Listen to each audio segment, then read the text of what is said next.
Well, hello, good afternoon, and welcome back to Kingsholm Stadium in Gloucester for the very final game of this Inter-Services Rugby Championship 2025. It's the Army Senior Men against the Royal Air Force. Now, in terms of the Inter-Services title, of course, most of you will know that that has already been decided. That went to the Royal Navy at Twickenham, but there's still a huge amount of pride to play for, and of course, a couple of trophies. Let's see what's happened so far. Here come the two teams. It is a perfect afternoon for rugby, it has to be said. Oh, the intercept is there from Scott. It's a foot race. Chambers is going to get there. And the Royal Navy are going to get the first try. First game in this year's Inter-Services Rugby Championship is over. And it is the senior service who prevail. The Army and Navy set out once again on the hallowed turf of the Allianz Stadium.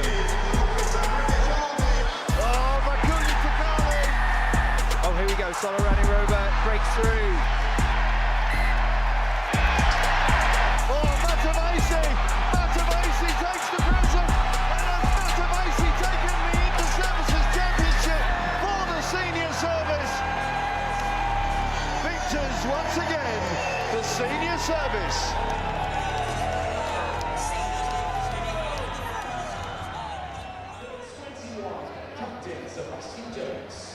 Of course, like I said, plenty more to play for this afternoon in front of a sun-drenched crowd. Well, half of them anyway. But yeah, so much to look forward to.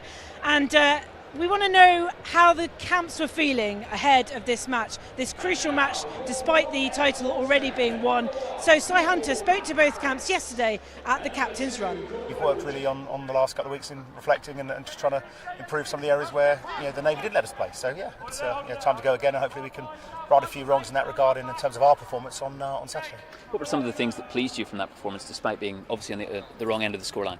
Well, there was a time a few minutes ago. It's like, can we do this again? You can't fault the boys' effort and resilience. And as I say, with a decent Navy team there that stopped us perhaps doing what we wanted to do, we couldn't really get going in some of that attack phase we wanted to. But yeah, the boys showed a lot of heart. Scored 5 good tries, and played their part on a really good occasion. So they have got threats across the pitch. They've got a decent functioning set piece. Line out and scrum is a weapon for them. And we saw at Northampton at Franklin's Gardens how they want to play and they want to throw the ball around, which is again exciting for the independent observer, for the neutral out there, and we'll probably look to try and match them too. We want to play, like to play good rugby. It's sunny, it's a fast track, and we're trying to put on a bit of a show. So we'll try and play that too. We've had 7 games to prep this season. To go from a team that I believe is an element of rugby IQ that needed to be addressed, to now actually scanning, seeing what's in front of them and finding seams and finding weaknesses, then there's only good things to come from this team. To also score 3 tries for the first time in 10 years against the Navy, with other opportunities that we did miss, just shows that there's an ambition in this team to score points. What will you be expecting from the Army? I guess another wounded animal, so to speak, with their result at Allianz Stadium, Twickenham, and their defeat to the Navy. I mean, it's a side that you know fairly well in terms of the players and the personnel on that pitch. But what sort of threats are you expecting from them, specifically with this game in mind? So I think to pay compliments to the Army, they don't become a bad team overnight. They've lost a game. The best thing you can do is get on the pitch as early as possible. So it's only 2 weeks have passed, and the Army, the team that they are, there's a reason they've won probably over 60 inter-services tournaments. They are a good team. You don't become a bad team overnight. The threats they have, they're all over. However, we've got threats all over as well. So I'm hoping, and the style of rugby I want these boys playing, I also want to be involved in an 11-try classic that the Navy and the Army were involved with 2 weeks ago. And if we can give that to the crowd but come out to the right side of the result, ticks in boxes there. Fingers crossed then for a cracking finale for the Inter-Services Rugby Championships 2025 here at Kingsholm. And as we wait for the players to join us on pitch, let's throw now to our commentary team, the unpredictable Simon Ward, and he's joined by Will Reeve and Rocky Clark. Thank you, Kath, the cold custard queen, in good form on the pitch, and sure, we're going to be in good form up here as well at the Costa del Kingsholm. It is a beautiful sunny day. Why are we dressed like this? Well, we are commentating at altitude through the course of this game, so it is a little bit chillier up here, but what a game in prospect. Yes, we've seen 2 big matches already. We know where the inter-service is going. The senior service are already polishing that one up down at Portsmouth. But so much pride to play for this afternoon with the RAF and the Army. I'm joined by Rocky Clark and Will Reeve. Rocky, the reaction from Twickenham was only 2 weeks ago. The Army have got to find bounce-back ability this afternoon, right? Yeah, they absolutely do. It's going to hurt. Their pride's dented. They want to get bragging rights to get this win. It's a glorious day. The crowds are coming in by the hundreds and thousands. It is going to be a humdinger. Cannot wait. Well, we saw what the RAF were about at Northampton. Is it the RAF 2.0? Is it very different? I think it's 1.5. I think there's some really good growth areas in certain key areas, but there's actually some real stalwarts in that team, one of whom's playing his last game today. I won't steal any sandwiches, we can talk about that later, but there's some really good bits of RAF rugby that have had that thread from their inter-service victory about 10 years ago, and some really fresh talent that's in there to make a really nice mix. It's going to be fascinating to see tactically how this works, what Tim and Tom, the 2 head coaches, have worked with their team in their time off. Yeah, I mean, Tim's only had, an extra week, should we say, not this time last year. It was just a week between Twickenham and Kingsholm. He's had the extra game, the extra week. Is that going to make a big difference to the way the Army are going to set up, do you think? I think they'll have been really focused regardless. I think the time would have given the boys a bit of off time, so the rugby would have gone out their heads. They'd have let that unfortunate time at Twickenham kind of dissipate a little bit and then come back and hopefully be a bit shorter and sharper in their preparation this time and just come out and hit the ground running on a really nice artificial track. Yeah, and they've had time to make sure they can analyse the Twickenham defeat, and then everything, putting all their eggs in the basket for this one, and just making sure no stone is unturned. They are doing every single thing, every little 1%er to make a difference. Their set piece was a little bit wobbly at times during Twickenham, so they're going to make sure that they get that sorted. And for the RAF, you can have too much time in wanting to get back on the bike, and 3 weeks is going to feel, or 4 weeks now, isn't it? It used to be 3 weeks. 4 weeks is going to feel like an eternity for those guys in light blue. They will want to be coming out of the blocks very, very quickly, you would expect. Yeah, they will. It's a perennial issue with jumping that fixture onto the other side of Twickenham.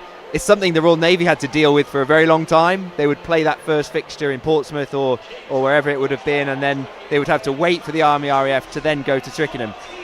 But just as we're talking about them wanting to get out up and running, Mark Williams brings them out onto the grass. They'll be looking forward to this, and here we go. Some great inter-service rugby ahead of us. Yeah, Mark Williams in blue, Turkish leading out the British Army on the occasion of his 25th cap.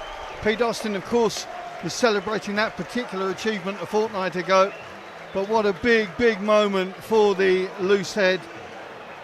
He's been such a servant to inter-services rugby, to UCAF, and especially, of course, to the British Army.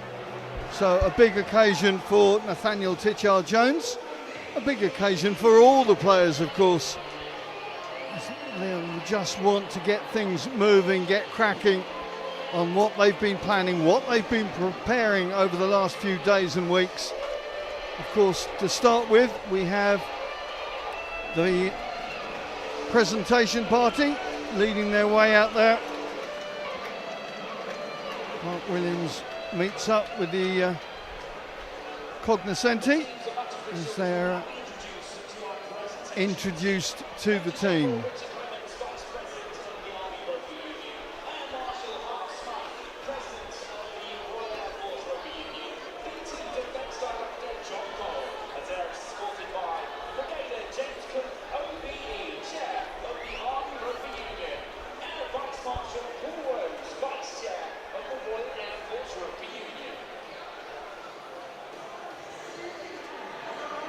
Lots of smiles on faces, but believe me, behind the eyes, they are just waiting for that clock to tick over, for the formalities to finish and for things to get underway. You've done a fair few of these, Rocky Clark, in your international 137 appearances. It's great, but it must be quite challenging at the same time. Yeah, you're quite right. You're there. You before you go into the changing room, you've done your last bits of warm up. You're ready to rock and roll. You want to rip somebody's head off in that kickoff, and then you've got to calm it all down. You've got to simmer and speak to all the dignitaries, shake hands, and then you can get down to business. But it's hard going from that, ramped up, back down, chill, back up again, and you've just got to keep in the mindset. As soon as all this stuff's done, then you're ready. You have your little quick team huddle and you're ready. You might not see it on the camera, but actually some of the teams line up their tackle shields just to give the boys the opportunity to get that heart rate going again, get the juices flowing after this ceremony. They come and hit the few shields and then kick the ball off for the game. Yeah, hopefully they wait until afterwards, but the presentation party get back to the near touchline safely and securely as we get set for the national anthem, God Save the King, this afternoon, led by the Warwickshire and Birmingham Wing Band.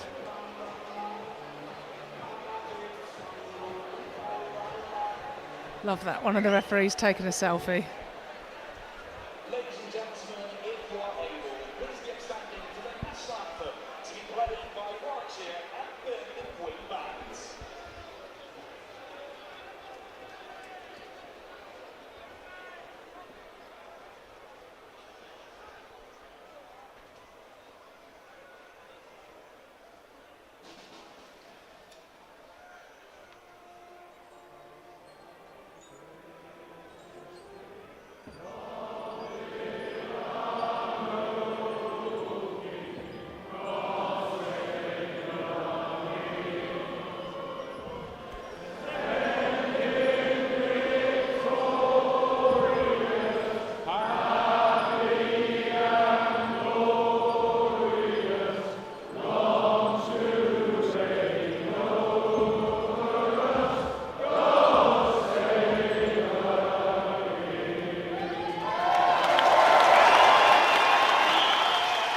So formalities are done.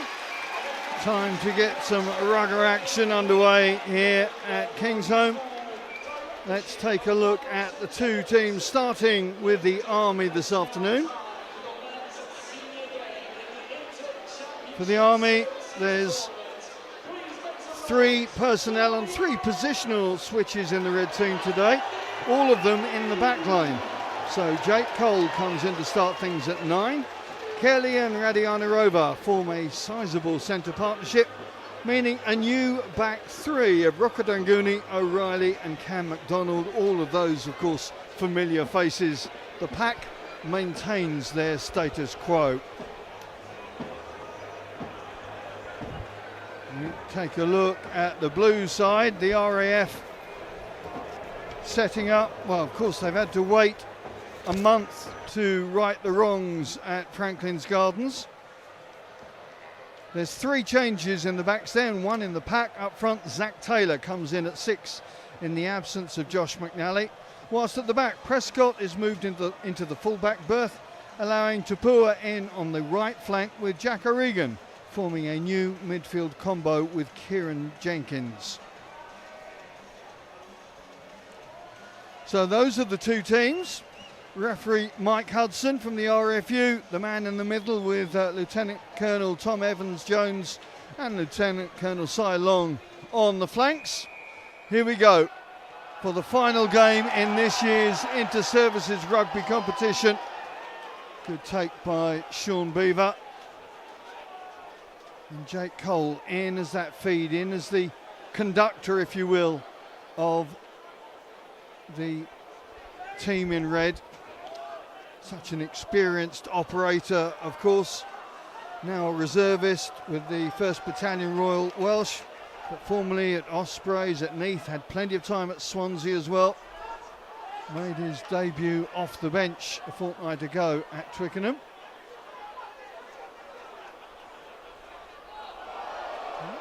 Slightly scrappy play rescued by Matt Harris.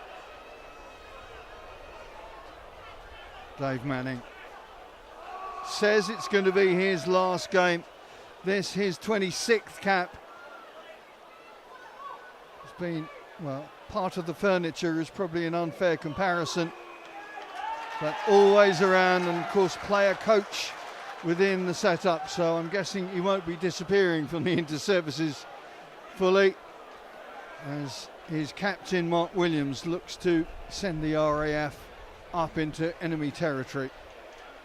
You're right, this will not be the last time we see Dave Manning at Kingsholm. It just might be the last time with a 1 or a 3 on his back, but what a shift from him. Amazing ambassador for RAF Rugby, amazing ambassador for UCAF Rugby as well, and he's been a stalwart at a couple of clubs, so congratulations to him on an amazing career. Yep, tight head this afternoon. He was playing at Loosehead in this fixture last year, so a very, well, useful, doesn't really do him justice within the squad. Another penalty against the Army, and this one right in front of the sticks. Well, you'd expect them to take the points, and it was ill discipline that cost the RAF against the Navy, so they'll be taking their points, opting for 3, but the intention from the RAF is to play quick, to get that offloading game. We've already seen the front row getting hands on ball, keeping the ball alive, a little nutmeg to himself. Dave Manning through the legs up to his mate Matt Harris, just edging their way forward, trying to find that weak shoulder. But at the moment, it's discipline keeping them in the game. It's discipline, a key feature for both sides indeed. That's what the RAF struggled with in that second half at Franklin's Gardens. But now it is their chance to open the points, which Mark Williams glides it through the posts, and 3 points to the good for his team.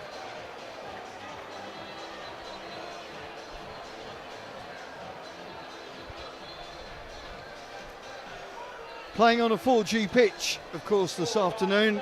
I know the backs enjoy it well, but I'm not sure the forwards do, because it takes its toll in different ways. It does. It splits the team, actually. A lot of the boys like it. Like you say, the backs, it's light, it's fast underfoot, but then scrummaging on it and constantly lying on it gets a bit warm, and also obviously you tend to lose a bit of skin on those knees, so it does tend to split the vote. Rocky, you played for Saracens for a while on playing on plastic. How do the forwards view it? Well, do you know, I actually quite like it, which is bizarre because I was so old when I was playing there that you just knew what the ground was going to be the like. The wheelchair didn't bump up No, and down. exactly. It took us. It was a streamline effect, but I loved it personally, and I think a lot of the players love it because it's just such a fast track, and I love the unpredictability of the ball, and yeah, it made me feel faster. But yeah, some people are very old school and they love playing on grass, but for me, the divots don't help my old bones. Rokodunguni goes straight down the line and nobody is going to stop him. Well, not a thought of a need for a sidestep in there. Rokodunguni swats off one, swats off two, and the Army respond to that initial RAF penalty with the first try of the day, and it comes from the former England man, Samisa Rokodunguni. Rokodunguni, just a fabulous run down that left-hand wing, gliding through, backing himself. He looked huge out there as we look across the pitch. A giant of a man, but everyone just seemed to just watch him, really.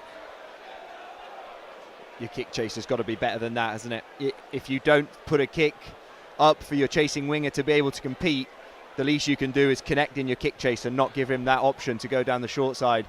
I think he probably looked up, saw a few forwards and fancied his chances, and in good old Rocco fashion, he's put that chance to bed, and Jack Johnson's now got a chance for 2 points to make that 7-3. Plenty of height on it, just not quite able to pull it back between the posts, but the first real flourish from the team in red. I tell you, I was looking at Rocco at Gibraltar Barracks 2 weeks ago. He's packed some power on, hasn't he? He is what my boys would call hench. Yeah, he's a big boy, and he's big anyway, but he looks huge out on that touchline. Whatever they're feeding him in Doncaster is working. Pies, perhaps. I wouldn't want to comment. There's another big power unit. That's Matt Dawson. Colt gives it back to Dawson. Kelly in with the 12 shirt on his back. Pick up from Kotopalavu. Johnson keeps it going, feeds his half-back mate. Kotopalavu there up in support. The Army getting some oil in their cogs already. Everything seems to be meshing quite nicely, and they get the penalty. Well, we're seeing the Army play that the RAF, their offloading game, that quick back on their feet, going up against the defence, drawing in defenders. What the vital thing they're doing is getting their arms free. Bit of footwork pre-contact, and able to get their arms back round. I can talk about it now at the last game of the season. I've kept this quiet so not to give any state secrets away. But that's the strategy that Tim Osman has had these boys try and do this season. He wants effectively, as soon as that ball is secure, if you're not the 9, he's giving you the license to play away from the ruck, keep the ball alive, keep the defence moving backwards. And like you've seen Cotto do there, you saw Turk do it earlier, but unfortunately was penalised. Just create more questions for that defence and more momentum, so then eventually the 9 can come away and rip it into space. And the speed is very apparent because the defence don't have a chance to reset, to realign, and suddenly you're backpedaling at a rate of knots. But that line-out didn't work as it was set up in Aldershot. And Mark Williams should have plenty of time to clear. He's not going to find touch. Rokodunguni waits on halfway. Just sizing up which opponent he's going to hit hardest. Johnson, little kick pass over the top, worked at Twickenham, but not quite in position on that case. I think Radiani Rover thought he had his wingman outside him. Conor O'Reilly had just moved in a notch, and the move that we saw bear dividends for Cam MacDonald in the last play at Twickenham, not coming off yet. It's great to see Conor O'Reilly back, isn't it? Yeah. Big absence of that man at Twickenham last week. You know, dare I say it, might have made the difference In such a tight game. Great to see him back after recovering from a broken thumb. Yeah, a big character within the group as well, let alone a talented winger. And I'm sure the fines have been handed out very readily this week from the fines master. They've done really well to get that ball back. They just sheared off in that maul, and there was only 2 of them, and they were getting surrounded by the Army. They just managed to get it back in order for that clearance. Of course, no Josh McNally in the RAF ranks this afternoon. He's presumably in transit on his way back from Cape Town. Cardiff just falling short last night to the last kick, as it turned out, from the Stormers. Unable to get the place in the playoffs in the URC. So disappointment in the Welsh ranks, but as ever, McNally leading from the front. And there's Shane Nyalo, always on the front foot. Turkish feeds out to his prop mate Ash Horner. Kelly, good width on the pass, and it's out to O'Reilly. O'Reilly swats off one, drives for the line, turn turtle though. Ref in good position. I've got a feeling he wasn't able to get that down, and that is great cover there. Just managing to turn the winger as he was driving for the line, and it's the work of Matt Harris, the loose head prop. Well, who'd have thought? Wow, who'd have thought? Loose head prop appreciation here. That was incredible. The ability to get back and turtle him on his back. It looked like it was almost a sure set try, but that awareness where the try line was and to get his body underneath. Fantastic play by the loose head. So the RAF hold out the Army just for a moment, but here comes Frank Kelly. 6'5" and 100 plus kilos, and coming back at some pace. He's such a dangerous operator, and as I mentioned before the game, a conduit really for the way that the Army can play in that midfield. Dawson. That's good anticipation there, but I think referee Hudson has deemed that an illegal position to get through onto the loose ball. Yeah, it was within the metre of the breakdown, wasn't it? He dived on it, so penalty given away there. But we're just seeing Matt Dawson get through so much work. He was one of my players to watch out for in this fixture, and you can see by his red scrum out, just wants to carry all the time. Such a unit, Matt Dawson. And of course, he shouldn't have any problems with the referee this week, because Mike Hudson was on the whistle on his game for Cambridge last week, albeit Cambridge got stuffed, I think. But Matt Dawson did come off the bench, so well aware of how Mr. Hudson likes the game played. There's a big cuddle on Johnson, but he does well to get the ball back. Dawson up in support. Cole just waiting for the ball to be presented and waiting for the referee's whistle. Well, the ref says if you want to go quickly, you've got to take it from where the problem was, and the offside deemed to have happened further over. So Johnson again going to try and set up a line out for the Army to operate from. We just go back to that try scoring opportunity of Connors. Really nice set piece that gets Big Shane in the game early, gets his hands on the ball, worrying those defenders. Then we play around the corner with the 2 props, and at first I thought Turk was going to carry, but then he was really smart, 2 hands on the ball, gives it off to Ash Horner to get some really good go forward. Austin goes through the hands of Kotopulavu, and there is relief for the RAF as Conor Morris strives to get them away out of that 22. Width on the ball for the RAF, and this is what they're going to try and play, just to not give the Army defence time to settle, and a quick transition of course will do that.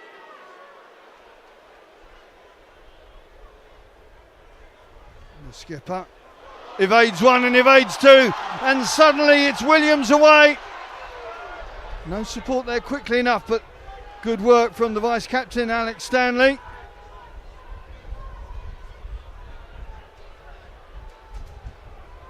Plenty of forwards waiting out in midfield. There's one of them. That's James Roberts. No cap for Roberts this afternoon. The heat perhaps restricting the headwear option. Little dab through from Kieran Jenkins. How's the ball going to work? McDonald struggling to control it. Good impromptu stuff from the RAF, just not allowing the Army to actually control the game as they want.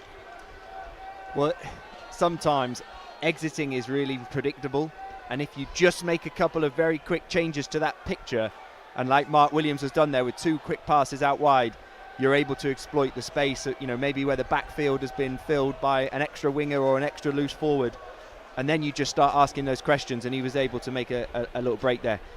Unlucky to not connect, but here they are with another kick into the corner, and they've gone 80 yards up the field. Yeah, I was slightly concerned they were overplaying in their 22, but it is high risk, high reward, and they're 5 metres out, so it looks like it's paid off. Take from Stanley, and the drive comes on. Just being steered away from the white line, but the ball still there. Roberts tries to get the leg drive going, and they celebrate. Maybe he did. Let's see who's coming back up with the ball. I think it was James Roberts, certainly went in with it. Well, irrespective of that, the RAF have their first try on the board. Great line out play there, and just got grabbed down just before the line. And we're pretty sure it was Roberts who managed to stretch out and get the try. And that was brilliant confidence from the RAF to play ball in hand from the 22, earn the penalty, get the line out, quick play, quick maul, quick dive over. Well, all the work that Dave Manning and Matt Broom, the assistant forwards coach, has done in setting up for this came to fruition there. Certainly, when you look at the set piece at Twickenham a fortnight ago, there were problems that the Navy gave their opposition on that occasion. Williams making sure that his team go into double figures. Quarter of an hour on the clock.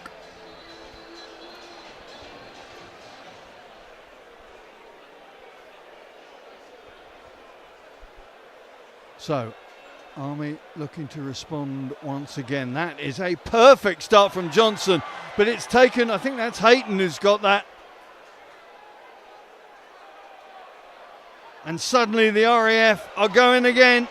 Prescott, little shuffle of legs from O'Regan. Prescott keeps things going. Stanley offers to do a few of the hard yards to take his team up to the 22. Prescott getting through, but good anticipation from Drew Davison. My goodness, the blindside read that one well. Luckily as well, the RAF are starting to generate some momentum there, but now they're going to have to attack out their own half. Jacob Seddon goes a-wandering. Looks from this angle and this venue like a latter-day Johnny May. He's got a similarity to May. I thought it was. Whether he's got the running skills we look forward to seeing over the next hour or so. Williams. No way through for Zach Taylor. Williams finds a way through. Has he got support? Boxall's on his right, but the pass doesn't find his scrum half. That is an open goal missed. And here come the Army. What a big moment that was. Out it goes to Jones. O'Regan does well to pick up the fly half's ankles. And there's support there from Conor Morris to rescue operations for the RAF. But what a big opportunity. Mark Williams, that's twice now he's broken through the red line. But this time, it only seemed he had to put the ball into the basket of his scrum half, and that was try time. Yeah, it could have been the same as time they played together before when he set him up, but that cover tackle from Zach Taylor from the RAF was able to make that stop the Army scoring. Incredible work rate from him and Morris to get back. This, of course, familiar surroundings for Zach Taylor, a Gloucestershire boy, played for Gloucestershire under-20s here. So very much a local hero. Cam MacDonald born and bred in Edinburgh, so a little bit further north. Dawson trying to find the balance switch. Cole, the advantage is there for the Army, and they get the call from the referee.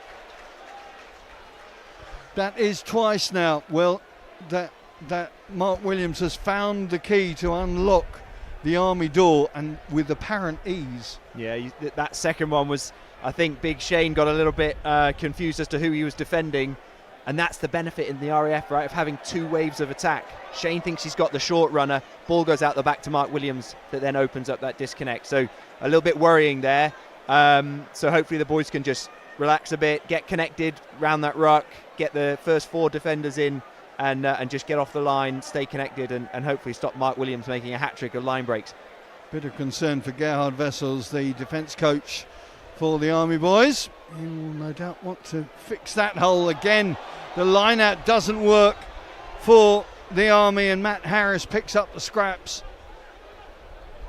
Here's Taylor. Just looking for the exit. Manning throws it wide, but it is a bit haphazard, and the experienced prop apologising to his winger. A little bit too ambitious, perhaps, even for a front row forward. I know, but we all try it. We all think there's a 10 inside us at some point. You definitely might have seen me throwing a big wide pass, expecting people to run on it. I've seen you do it. Yeah, they don't though. Carlos Spencer's in New Zealand. Yeah, I got a lovely little back last week, actually. I was very proud, and we scored a try off it. Right.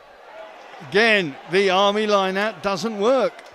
The malfunctioning in that particular part of the set piece is a problem now for the boys in red. It certainly was a bit of an issue, of course, at Twickenham.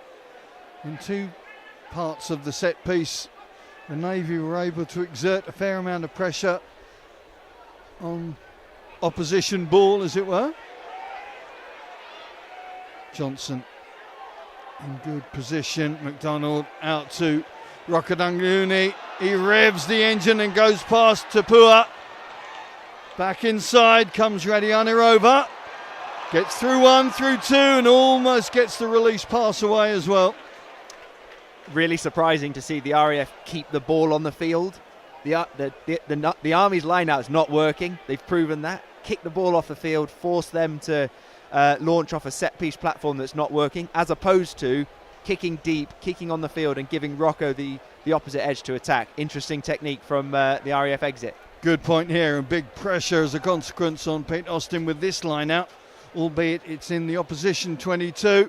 And again, it doesn't work. The dart's just not in the back pocket of Pete Austin so far.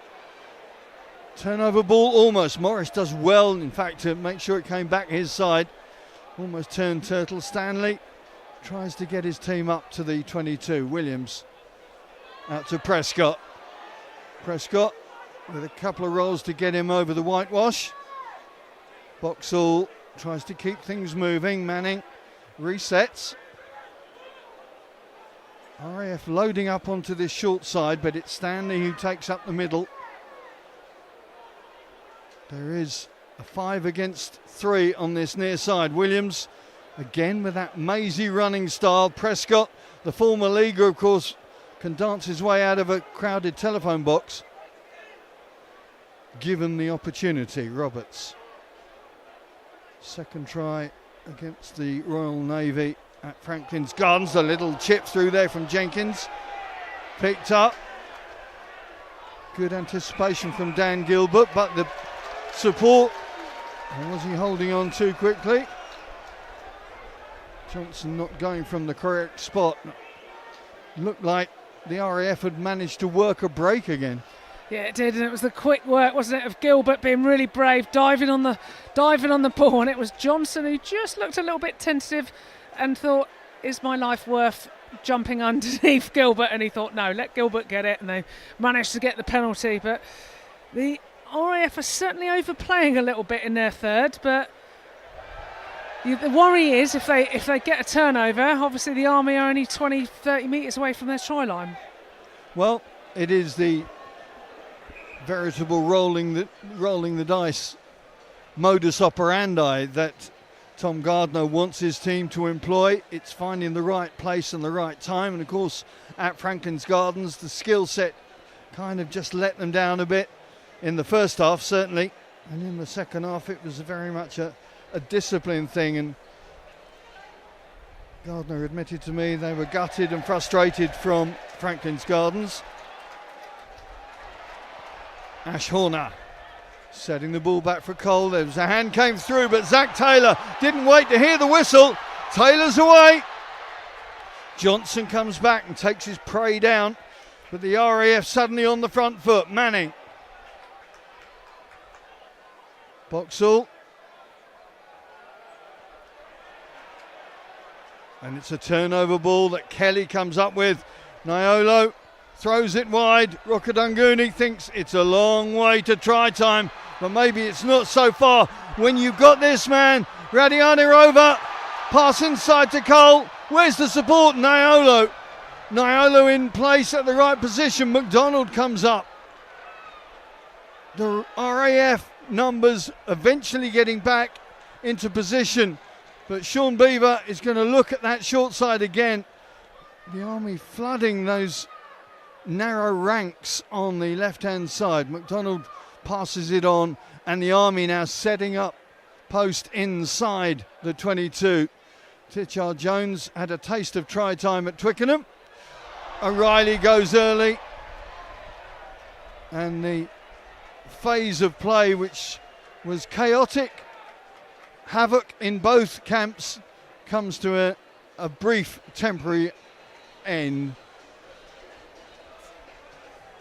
See both teams taking a breath there, hands on knees. They are blowing a gasket, but the Army are just trying to keep that ball alive, shifting it from edge to edge.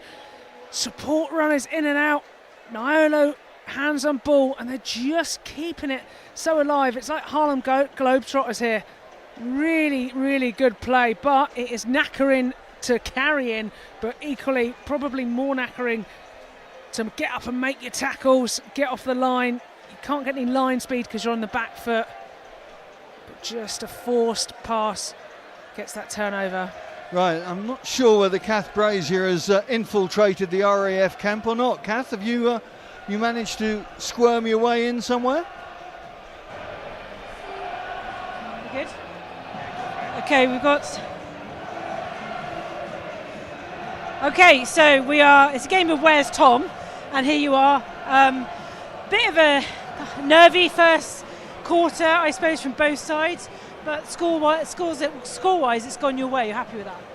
Yeah, I think first 20, always an arm wrestle, but both of the teams have just chucked that arm wrestle out the window and played really loose. We wanted to move the ball, and again what we asked for as well, and so it is exciting, but I think we can be more accurate. 3 inaccurate exits, med team on the window. So 3 inaccurate exits, and that's 3 entries they've had, and aside from that, it's loose what we expected, but the three inaccurate exits is the concern so far. But boys are excited, boys chucking the ball about, and we got a try, and we're in the lead so far, so all good. I know you talked about tries. You beat the Navy in terms of tries in the first match. You're really keen that's looking forward. That's the way that the RAF play. Yeah, we want one identity, and that's a try-scoring team. I've just wrote in my notes here, work towards the ball, not away from the ball, and we made a bust there. And boys are screaming for the ball and working away from the ball. They need to work in towards the ball, and that's in attack and D. And I think if we can tighten up in those areas, we'll be in good space. Really good start as well from your captain, Mark. He's making a real mark on this game already. Yeah, we said that we watched them against the Navy. Obviously, the Navy had a really good game and some change against the Army. We want to focus on a seam attack, and if we can go through a few seams and make them collapse in from the outside, we'll get some change, and we're going to keep working them over for this half. Thanks for speaking to us, Tom. Thank you. So there was head coach Tom Gardner. As you may have seen, a disappointingly early exit for the Army's scrum half. Jake Cole being helped off. Mikey McDonald back into that position, of course, where he was a fortnight ago. So there'll be no problems with familiarity in that Army hinge. Well, we've just seen the RAF exit and they've got to halfway, so it's not a bad outcome, is it? And earlier we saw the Army change up their line out. They went for a shortened line out and just threw it to the front and won it, and that's what they've got to do, get themselves back in the game, winning their set piece. Doesn't matter how ugly it is, just make sure you keep the ball.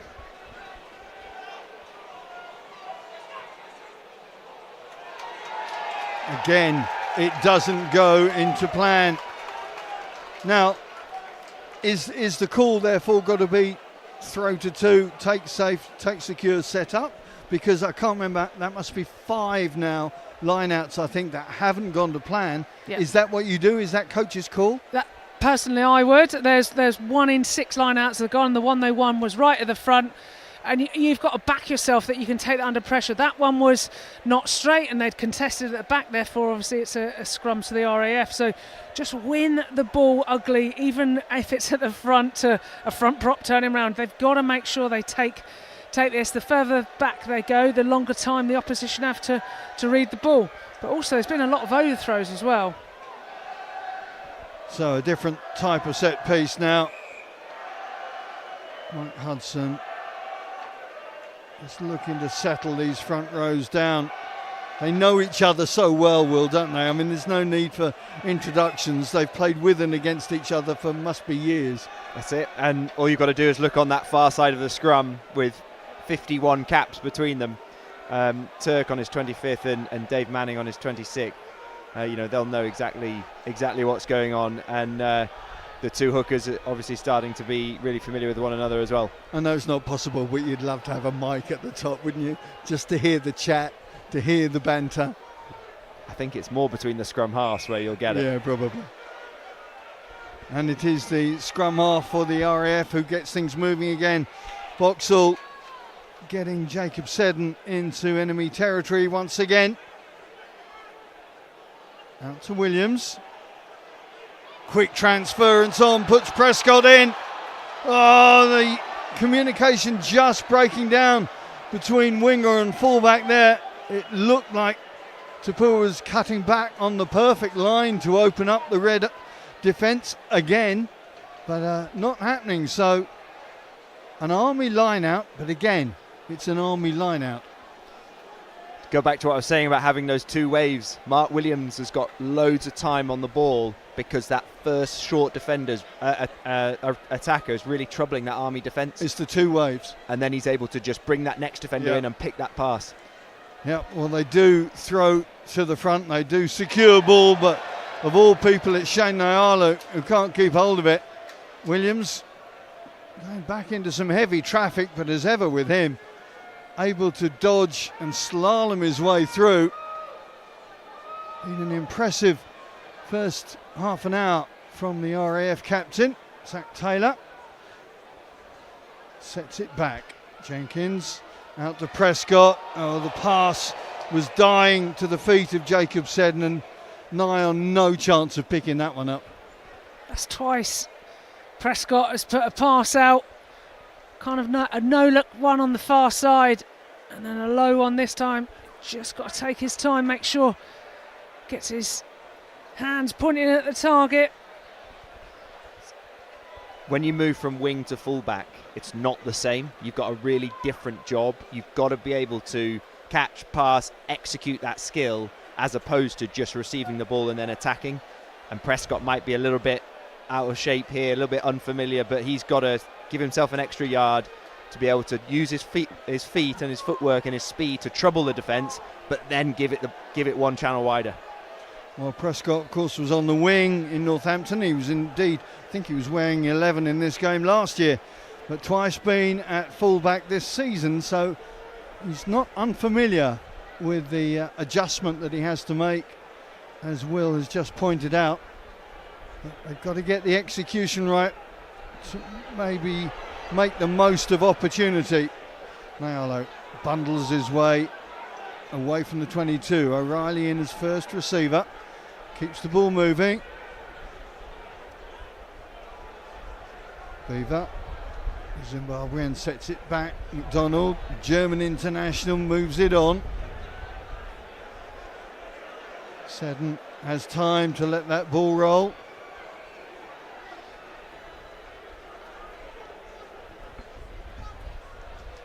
It's rare now that you see a 22-metre restart, isn't it?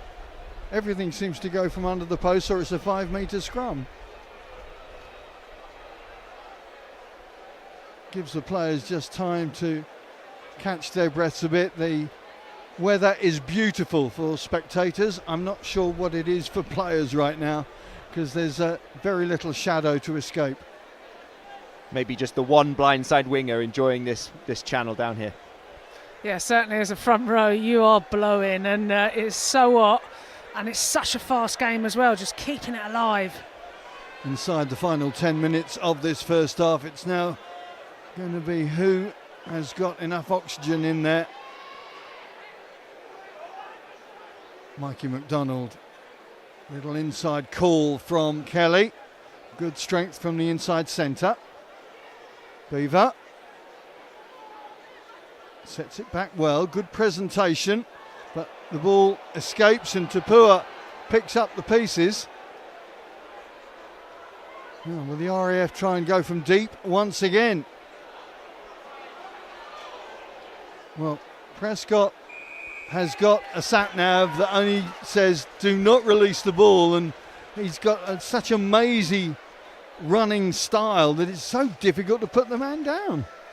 Yeah, but it was Horner who was a homing pigeon on him, wasn't it? It was a big hit, albeit a bit high. Horner caught Seddon earlier as well, and a massive hit. They're the boys you don't want to run into.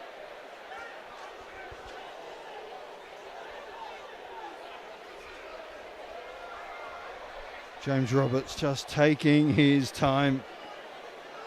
Corporal at RAF Benson just making sure he's got the call right. It's Hayton as ever.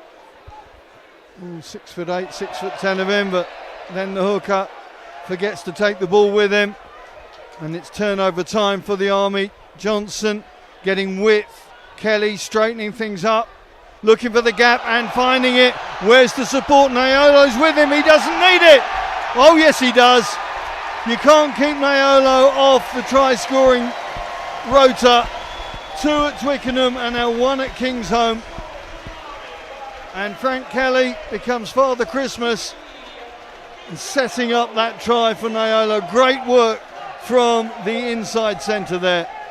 Beautiful work from the big man, just glided his way through, backed himself in between 2 defenders. He's either going to get cut in half or he's going to slip through. Slippery little eel he was, and he went straight through. Thought he was just going to gas it to the end, but he was very kind, gifted Naiolo 5 points. The big man working so hard to get that support, and gets over like a truck going into a garage.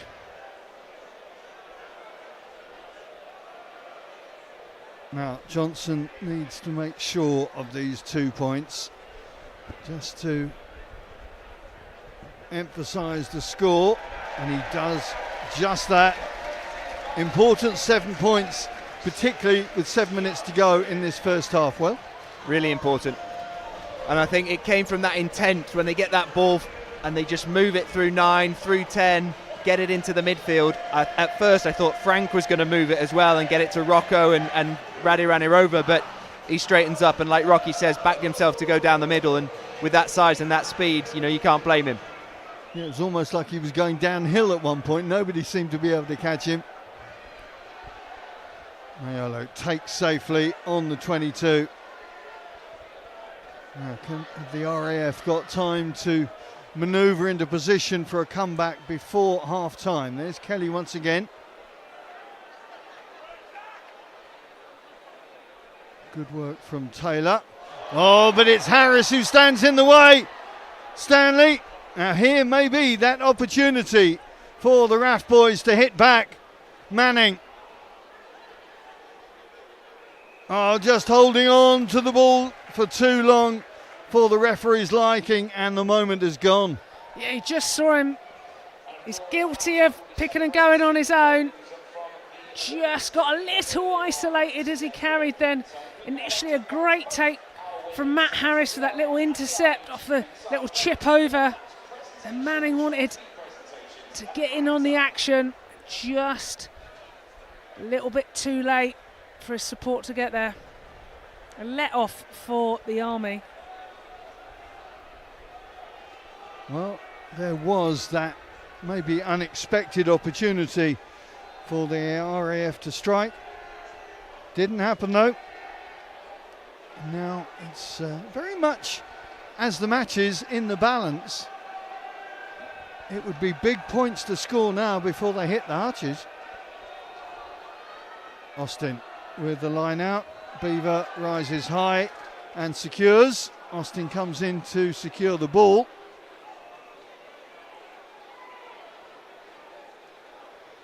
Mikey McDonald gets the call from Rocco. Rocco goes through 2 tackles. McDonald's up there in support. Does he need him? Oh, yes, he's reached out and he's snaffled his second try. And that is big points in the Army locker now. Rocco Dunguni doesn't seem to have many answers in the RAF defence. Well, you can't do that from 13, can you? You find a Premiership winger and you play him on the wing. We saw finally a good set piece. Mikey McDonald's got his head up, scanning, doing as every good halfback should. And he knows he's got Rocco on the edge. He skips out, chucks him down the short side, and Rocco does the rest. And, how often have we seen that? I did think he was going to give it back inside, though, and give his mate 5 points. But, Rocco's closing in on his inter-service career, so he's going to notch him up. He's not Frank Kelly. That's what you're saying. Yeah, nobody was going to stop Rocco then. He was jogging down by the end of it. He'd gone past that first line, and it was just Roberts left. Roberts did all he could to throw himself in the spokes of that wheel, flying down the edge. Beautiful finish by the big man. Just got caught a metre from the try line. But those massive arms were able to stretch out, get the 5.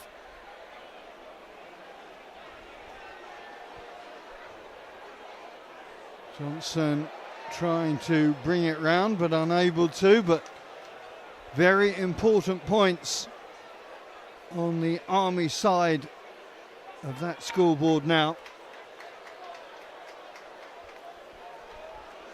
And even bigger, I guess, when you think that the RAF had that brief opportunity to actually manipulate something themselves. Well, we've seen already quite a few of those swing moments, haven't we? And I thought the RAF were going to capitalise again, but luckily we've had the momentum swing back in the favour of the Reds. And last couple of minutes, though, who knows? Oh, beautiful play from the back row. Dawson onto Nyolo. Some very, very tired bodies out there now. Most of them with single digits on their back, it has to be said, understandably. Yeah, it's a hot day for the big men and playing at such a fast pace. But they can't wait to get in for half time. 90 seconds left before they get some salvation, some rehydration. When you look at this first half, Will, what's been your take if it stays at 17-10? What's been your take on this first 40? It'd be too easy to just say the set piece, but that has been massive. You heard the RAF head coach talk about the exit, but for me, it's about having the ability now to connect phases, go from inside ball to outside and use the width of this field, use the conditions and force a defence, whether that be Army forcing the RAF or the RAF forcing the Army to defend multiple phases. I think that's what it is for me going from this half to the next. Rocky, your take? Just think that every time they seem to get the ball to Rocco, something happens with it. Every time they go wide, the Army, they're getting those busts, and it's the offloading game. Both teams are playing this offloading game, so it's absolutely energy sapping. And finding those tired bodies, just running at a weak shoulder, just getting through. But it's such an arm wrestle. We knew it would be. 7 points in it. Can the RAF get anything before half-time? Who knows? But it is going to go into that last 20 minutes of who's going to come out on top, and the substitutes are going to have to make that impact. Penalty call goes for the Army boys. And now the two halfbacks just making sure everybody's on the same page game management now critical to make sure A, they don't give away any points, and B, well, obviously if they can they will nab a few extra, but that second Rokadanguni try is a big psychological swing. It is, and the Army have got another shot close to where they've missed 3 lineouts. They're just outside the 22, so maybe the pressure won't be as high. You'd have thought they might go towards the front, but maybe their confidence is high to go more towards the middle. If they go to the tail, it might be an Mikey overthrow. McDonald's hope he's going to be lifted, but I've got news for him. There's nobody behind you. There we go. Lots of movement, managed to get it. Kotopalavu eventually pulled it in. O'Reilly coming off his wing to feed Redihani Rover. They peeled back to the right. Johnson has McDonald the younger offering on the inside. There's his brother keeping things moving now. Again, last play territory, but big play in prospect. Kotopalavu sets the ball out. Beaver, his second row partner, is bundled to the floor. And the big Fijian goes once again. Referee's whistle stops things for, I think, a RAF offside there. And lots of hands on hips. I'm not sure there's enough oxygen around Gloucestershire at this moment for 30 men on the pitch. Well, 31 if you include the ref. Big moment, tap and go. Shane wants and Shane gets, and nothing is going to stop Naiolo. He's done it again. A brace at Twickenham, a brace at Kingsholm, and that has changed the feel of this game as we head for the hutches. I half expected Pete and Jack Johnson to go, let's nudge this for 3 points, let's go in with a 10-point lead. No, Shane walks over to Mikey McDonald, he says, give me the ball, and he's not even 5 metres out. The audacity of him, he's about 12 metres out. He says, give me the ball, I'll do the rest. We've seen, like you say, we've seen it at Twickenham, we've seen it here today. He does it for Coventry week in, week out. You don't stop that from 10 metres. Yeah, big man mountain, you aren't going to stop that juggernaut coming through. He's just low and massive. They just can't deal with him. Love that confidence. Say, give it to me. And Johnson with a simple chip to make it happen. And, well, as they head off for half-time, there is a very different feel both on the pitch and in the stands now, because at 10-12 it was all to play for. But with those 2 tries coming in the last 5 or 6 minutes of that first half, it is a very different scoreline. The Army with a brace from Rukadanguni and a brace from Nayala Roberts with the try for the RAF. The RAF boys have got to go back in, reset and come out firing in this second half. But at half-time it's the Army in control, 24 points to 10. Now, through the course of half-time, we will have the presentations going on.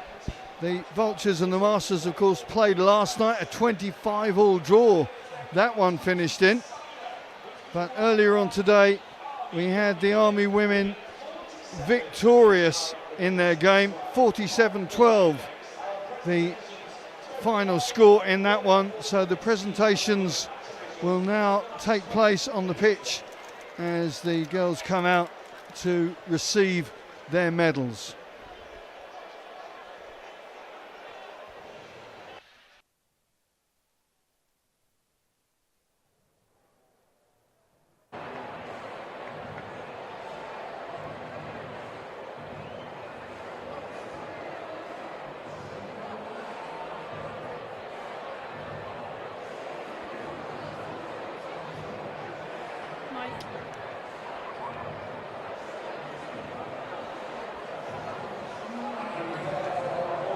Okay, well, we are down here waiting for the women's presentation.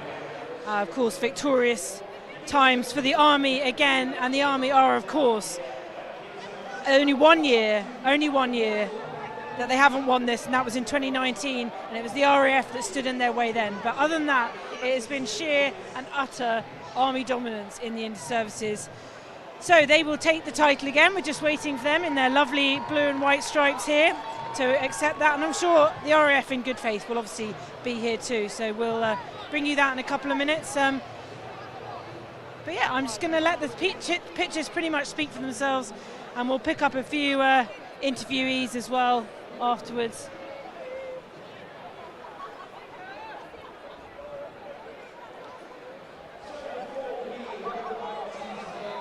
I mean, they call it a military operation. This is what it's like in real life.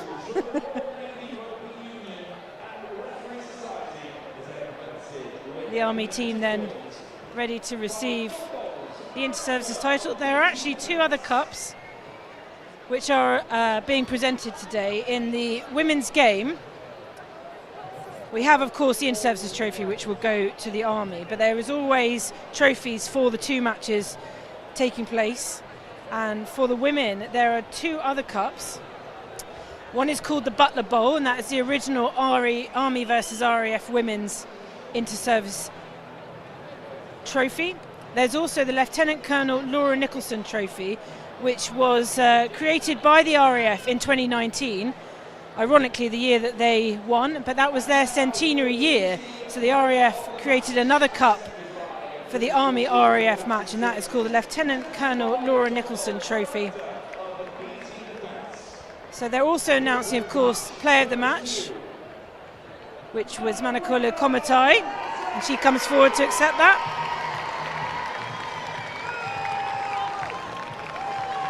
Four tries from Komatai, from Coms, in this match against the RAF. An absolutely stunning performance from a former winger in Army 7's rugby, and now establishing herself as number 8, but obviously still got that try scoring technique in her. So Manakolo Komatai, player of the match, and she receives some bubbles, which I'm sure will be enjoyed later. And of course all the families get to enjoy this presentation party as well.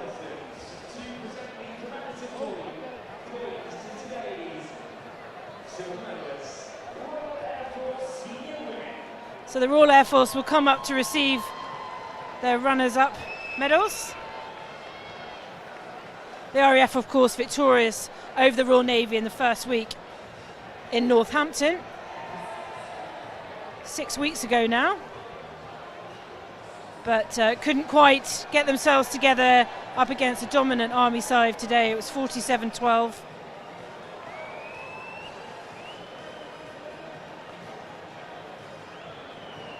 And of course, later this year, all these women will be joining up for the IDRC, the International Defence Rugby Competition. The Army also coming forward to get their, I believe they're called participation medals.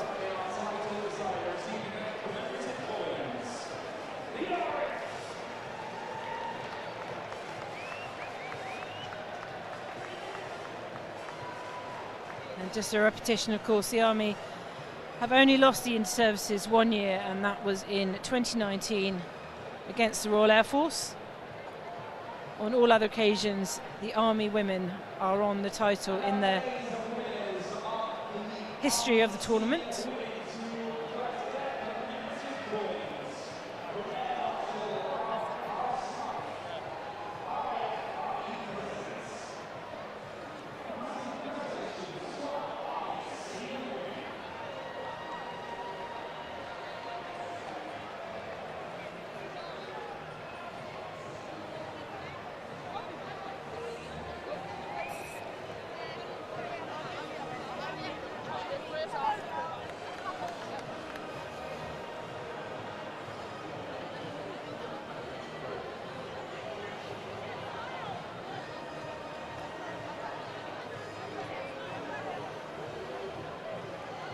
Yeah, so you're just a reminder where you are. We are at Kingsholm Stadium, obviously in Gloucester, and this is half time of the men's game. It's currently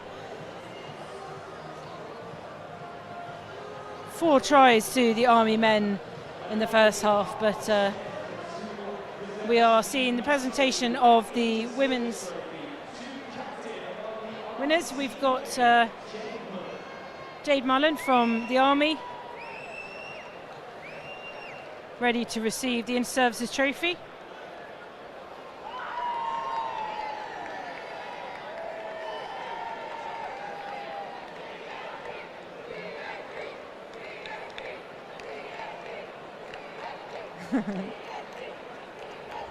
They are part of the Army group,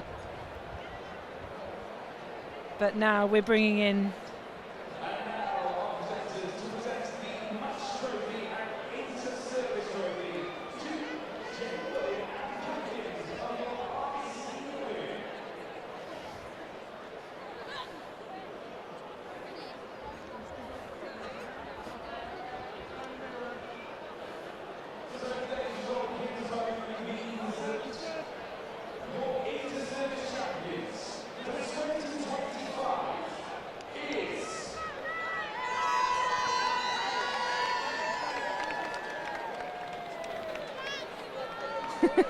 so much build up for two of the supplementary trophies for this match, but of course the big one is the Inter-Services Trophy, which the girls are about to take possession of now, and it's back in Army hands.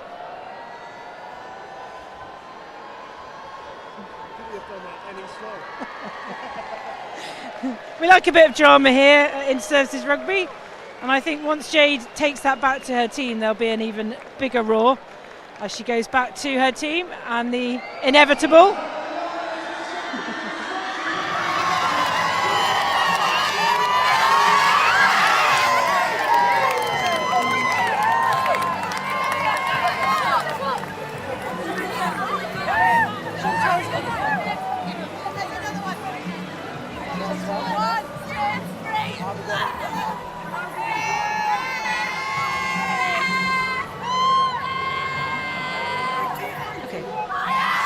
Okay, so some lovely pictures here from the Army women, again victorious in the Inter-Services.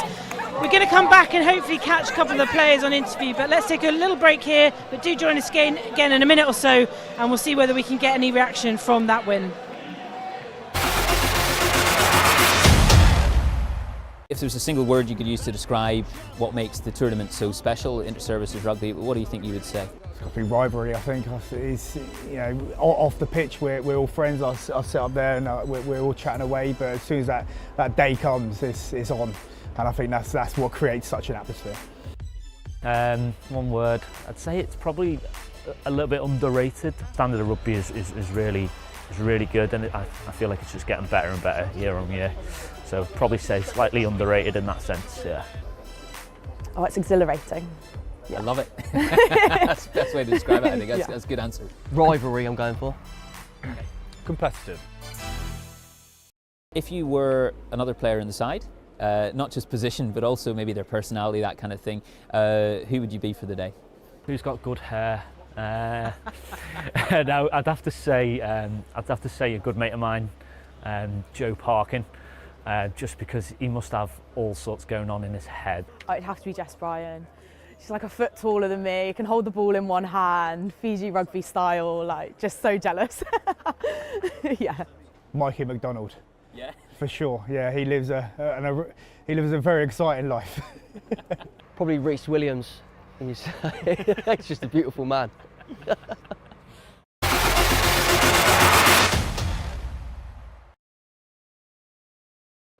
Well, I'm here with a long-serving, and I'm not going to say long-suffering because you've had a pretty successful career here with the Army. I think we'll go with experience, I think is what the term we'll use. But Chantal Miller, your last game today for the Army, last Inter-Services, and what a way to bow out. Yeah, absolutely amazing experience. I can only be thankful for everything that Inter-Services Rugby has given me. To spend the last 14 years with these girls has been an absolute privilege. And you've gone above and beyond for Army, you know, you've represented at other levels as well. As far as your rugby career goes, you know, you've had some pretty high highs. Yeah, it's been awesome. And I didn't play rugby until I joined the Army, so a very massive advocate to anybody who's wishing to join, to challenge themselves, to do something different. No rugby experience, they're going from zero to then playing at international level, is all thanks to Inter-Services Rugby. It's as an outsider, I love to see you guys, you know, I love to see a strong team. But how difficult is it? It may seem a weird question, how difficult it is to keep that drive going when you are so dominant? I think it's always that challenge. We have such fresh blood coming in, and you're always challenged to be your best. And the most important part is filling that shirt, and you need to be in the best position that you can be to deliver for the team. So that's what drives you forward. And now you're obviously I'm aware that the men are coming back onto the pitch, but now you're leaving. You're still hoping to have some kind of contact with Army Rugby? I think it's all about developing the player pathway. We want to get the junior soldiers out here playing and delivering. So anything I could do to help and support, I'm all for that. Chantal Miller, thank you very much. I'm going to throw back to Simon Ward for the second half here at Kingsholm. Thank you, Kath. Yes, a big win for the Army women and a lead at half-time for the Army men. It's all been a matter of bounce-back ability for both sides, really, after the defeats and inevitable disappointment in Navy losses. Of course, for the RAF, they've had more time off than their opposition this afternoon. Had a couple of weeks off, then had a week at Cosford, either side of being pressurised opposition against Bath at Farley House. That was last Friday. So they've got to be able to use that resilience and that belief, really, to push themselves back into this game. The Army, it was an arm wrestle, as we mentioned a few times in that first half, but then those two tries in the last 5-6 minutes of the first half to Rokodunguni and Nyalo have changed the feel and the face of that.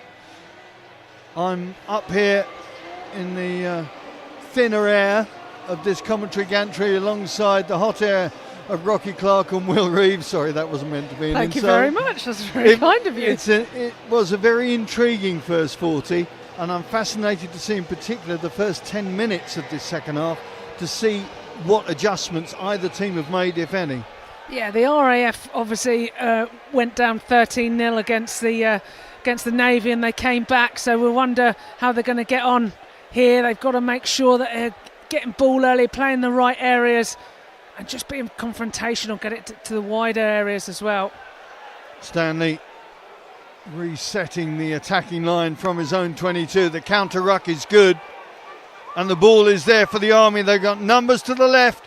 Mikey McDonald, the replacement scrum half, eventually digs it out. Dawson sends it on. Out it goes to Cam McDonald. Feeds Rokodunguni. Sniffing a hat-trick, of course. Radiani Rover finding no way through there. And the breakdown, an absolute mess. Rokodunguni sorts things out. Good work from Drew Davison. And Dawson, his back row partner, muscles it back. Eventually, the chip pass from McDonald. Nyalo knows he's got Connor O'Reilly begging and waiting to have a go on that right flank. The Colchester man stays strong. Kelly again. Oh, almost but not quite. Well, that was a hectic start, which was reminiscent of the end of the first, I guess. I was really excited to say we've got Rocco on our near side, and he almost got in there with some nice space, a quick turnover ball. Mikey McDonald flings it to this side, but a bit of juggling to referee to bring us back for an Army penalty. But yeah, really exciting. Everyone wants to keep the ball alive. The RAF don't want to exit. The Army don't want the ball to die. So Shane and Rocco having a hat-trick race, first to three. Let's see who wins.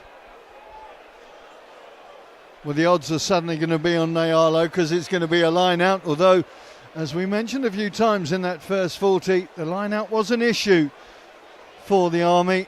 Struggled to maintain secure possession. How are they going to work this six-man call?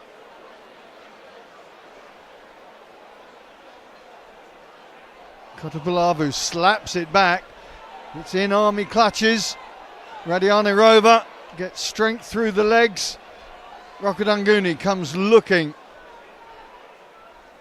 Played at 13, of course, at Twickenham, and didn't actually see an awful lot of him, or not as much as we might have expected. See more of him on the wing now. Dawson's over. Dawson's done it. First score of this second half goes to the Big Red Machine. That's exactly what they would have wanted, isn't it? Get a set piece. We just about got that one into play. Bundle it up the middle, work to the posts, and let the bigger, stronger lads have a go. And Matt Dawson's done a good job of getting over that try line under the post. like a bowling ball going through there. Nothing was going to stop him with a big red scrummer. Big red man driving through. You could see they tried to hold him up and he just spun out of it. Really strong player. Been carrying so well, getting the Army on that front foot, getting those offloads away. Just looks like there's a few changes happening. We've already seen Chris Williams on at half time for the RAF as hooker. And is that Dylan Morris I spy? Yep, coming on wearing 19. And it looks like the opposite number 19 with Llewellyn is going to be about to getting some inter-services experience as well. Did you see who Dylan Morris came on for, Will? I think it was a change at half-time, so no one's walked off, but I think it's Sean Beaver. It must have been Sean Beaver because Cotto's still on the field. Yeah, Sean had a problem through the week with a hamstring calf thing going on. So maybe they've decided that 40 minutes, and there is Morris, and what a dynamic performer he is. Of course, scored a hat-trick on his inter-services debut against the French. So a big challenge has just got a bit bigger for the RAF now.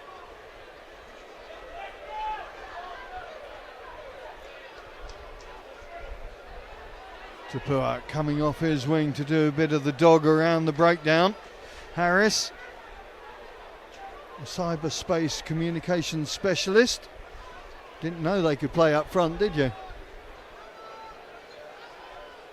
There's another intelligent man, Dave Manning, bundles his way up, gets the penalty call. Just lacking, they had a two-wave attack earlier and they just all got a bit congested there. We talked about tired bodies before half-time, but looking knackered, they're only 5 minutes out. They should have had all their gels and ready to go. But they've got to make sure these carries count, that they've got support with them. They can't do isolated one-out runs. Chris Williams, corporal at RAF Halton. I passed that on the way in this morning. Pays for Hull Tring, just down the road from there. Good first line out to Alex Stanley. And the drive comes on from the RAF pack. Williams breaks away. He thought he had an offload there, but he didn't. And it's in Army clutches, and they're going to go from deep. Radianarova sets the ball back. Mikey McDonald with the kick through, but the ricochet works for the RAF. Now here is an opportunity for them. Jack O'Regan brought down just as he crosses the 22, but the RAF are not going to stop. Jenkins, big opportunity here for the RAF boys, and they need it. Harris, Manning keeps the ball going, and it's Prescott who dives through the gap to get a very important score on the board for the RAF, responding to that earlier try from Dawson, and a very important psychological swing there. 5, probably 7 points. Yeah, that was massive. They needed to get on the score sheet, and it was like they'd swapped shirts, Manning and Prescott. Manning did the little 9 pass, Prescott done the hard line, dotted over, but it was the hard work by Jenkins and O'Regan who went through, got their offloads, ran those hard lines, broke through, and then just set it up for that finish from Manning and Prescott to dive over. I thought we were just about to celebrate a try at the other end. Solo had Cammy McDonald and Conor O'Reilly outside of him, but instead he stuck it under one arm and came back up the middle. And then an uncharacteristic incomplete kick from Mikey. He knew there was space at the back and he wanted to find the grass, but there was a big RAF hand in the way. So I really thought we were going to celebrate something else, but well done to Prescott for getting over for 5 and Mark Williams adding 2. That's the voice of Major Will Reeves. I've also got Rocky Clark next to me, Simon Ward. Make sure your voice counts as well on the social media. I'm sure we will be hearing from you through the course of this second half, especially if the RAF can get another try on the board to just make this game a one-score matchup. Craig's hovering over all our social media outlets, so he'll be coming back to me at some point with your thoughts, with your conversations, and maybe with your questions for Rocky and Will to answer as we get into this second half. Sam Boxall preparing for the feed. I have to say the scrum hasn't been a prominent part of the match thus far. It's been the line out that's been more obvious, shall we say, or more of a focus of concentration. Yeah, it was a massive problem for the Army in that second half against the Navy, but they've tightened up ranks here, making sure that they're going through. Now it's pretty even Stevens. There's been maybe one penalty at the scrum. It's the line out that has been costly for the Army, but it doesn't reflect it too much on the score sheet. 31-17 to the Army. You can see Shane Nyolo's packing down in the second row, adding a bit of weight, a bit of support to the tight five, and Matt Dawson's defending at 8.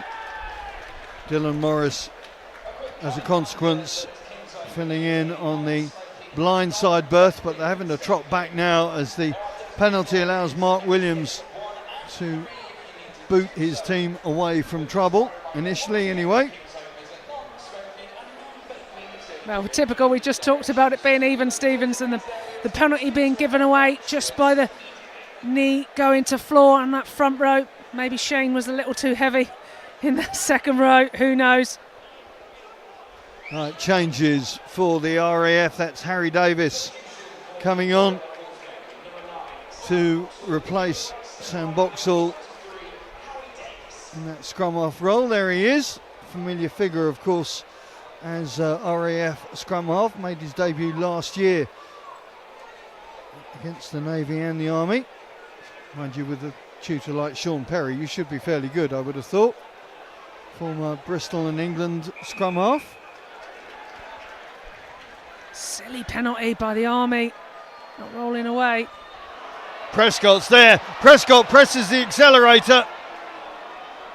Tichar Jones comes back to take his man down, but the RAF are on a surge at the moment, and if they can make this count as we move into the last half an hour of this game, there's going to be plenty of thoughts about a one-score outcome. Williams works inside again, slaloming past flailing arms. Turkish eventually gets his man, but the ball is still there. Crash ball is on, and I think it's there, and it's going to be Jacob Seddon coming off his wing. Now, that is a big score, a big psychological score as we approach half an hour left of this game. Now that was massive. It came from Prescott with his original break, and he bowled down Horner, which I bet you don't see very often. So fullback against prop, fullback comes out on top. Then the quick play, and it was Seddon who come out of nowhere at lightning speed, and he had to take it, otherwise it'd be a bat forward. But that line handling just cut against the grain. Brilliant finish again. Those hard lines from those back three, they're paying dividends just to get them back into this game in this last 5 minutes. And it is the RAF back three who are making the most of opportunity right now. Well, there's experienced heads in the Army ranks, but with recent games, against Twickenham and of course last season, there may be a few question marks beginning to take place in the back of their minds, not at the forefront.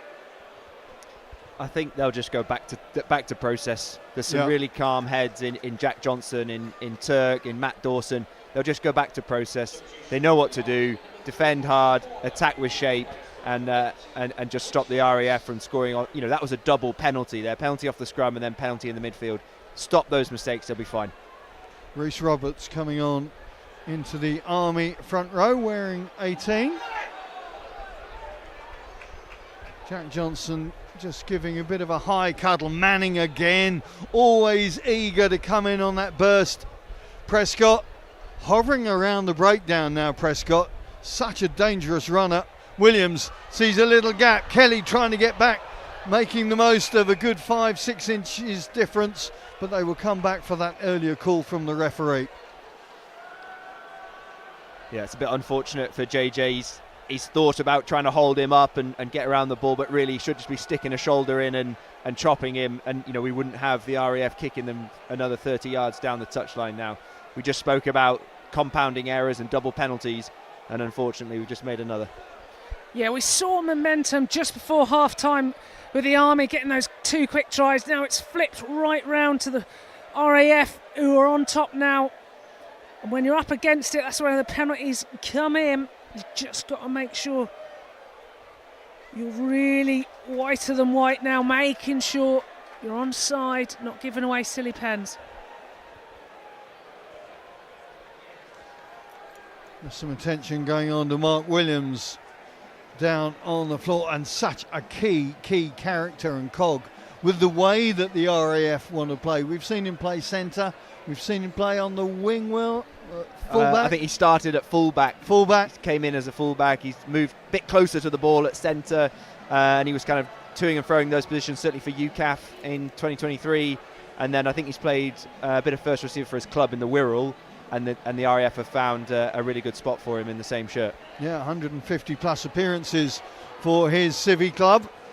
But now with the way that Tom Gardner wants this RAF team to play, his style of play is absolutely paramount to getting things going. And of course he's got 2 good scrum halves there to feed him a quality service from the breakdown. All he's got to do is kick it into touch though. Or not. Not working there. And the RAF need to make the most of any territorial advance they can. Williams takes it on halfway, tries to get things moving, inviting Prescott to have a go. And Prescott likes the broken field he's seen. Ball goes loose. And I think that was Drew Davison dropping down. Johnson sees a big gap, and that is a delightful kick from the Army fly half. Jack Johnson just doing what he needed to do. Of course, wasn't involved last year. I seem to remember we had missives from him on holiday in Japan. You remember that? Yeah, he'd booked his holiday for a day after Twickenham, making the incorrect assumption that was the end of the season. Oops. Yeah. Dear head coach, I'm on holiday during your last game. Sorry about that. Bet that went down well. Chris Williams overthrows that one, and it's opposite number Austin who picks it up. And Dawson goes a-wandering. Kelly on his shoulder. The breakout ready on Irova. Out to Cam McDonald. Army spreading wide left if they need it. Mostly forwards though. Dawson revs things up. Drives straight into the contact, but the ball comes back now. Nyalo up against Manning. Last time those two are going to compete on the pitch. After many an occasion, no doubt. Rocketunguni goes for a hat-trick. 3's a treat for Samisa Rocketunguni. And my goodness me, the Army needed that one. They really did. And who else to give it? Who else to swing the momentum than Samisa Rocketunguni? Jack Johnson knows his job there. Catch, pass, give it to Rocco. And Rocco just troubles that defence so well, doesn't he? Just gets on the outside of his man, forces that outside shoulder, weak arm, and through he skips. Yeah, and it was a front row that he picked on Williams. He just went, he teased him. Was he going to gas him? Was he going to cut back in? And in the end, Williams just went too high. And the big man himself just fends and goes through. Drives over for his hat-trick. Such a weapon on that wing. We've seen the power come through from Rocketunguni on this left flank 3, if not 4 times in this game. And now that is a big score and a big moment for Sebastian Jones, who watches Johnson nail that one. Sebastian Jones now on the park. Only 2 months ago he broke his fibula playing in a core game.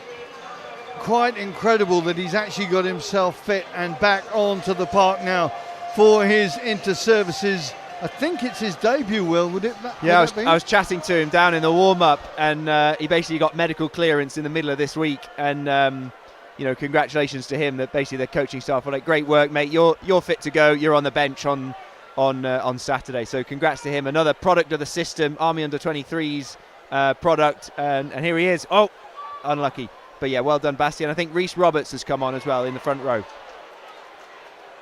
So a few changes being organised by Tim Osman. Johnson spots a big gap and forces Prescott back into his 22. Prescott thinks he can outrun Nyalo, but that's a heavy backpack. When he jumps on your back, you fall. Yeah, that was a massive. He swung round with momentum, didn't he? He's not a light chap. That's what happens when Prescott? That's what happens when... I thought Nyalo did well to drag him down, to be honest. Yeah, he did. But he was right at the edge of his range. It was like a football save. He was in goal, but he just went too high.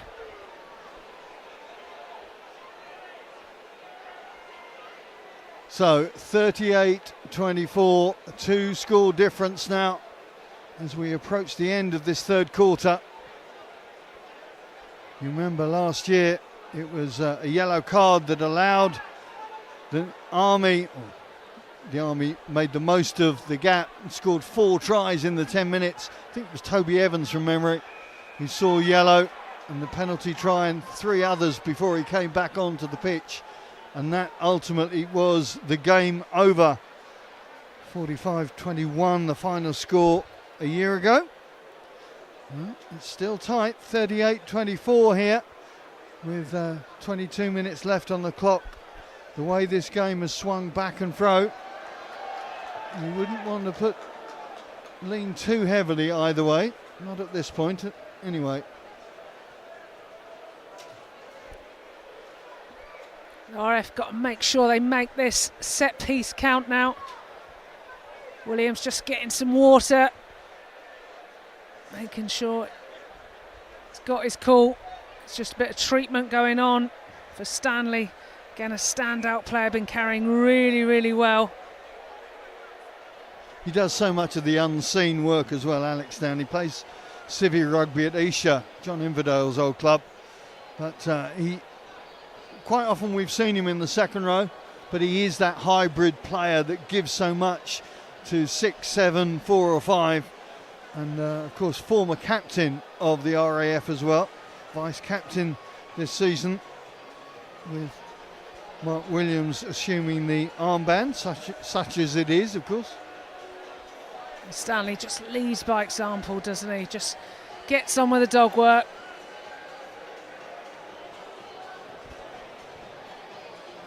Just had the crowd figures through for this one, 6,806, so up on last year. People enjoying fun in the sun here at Kingsholm.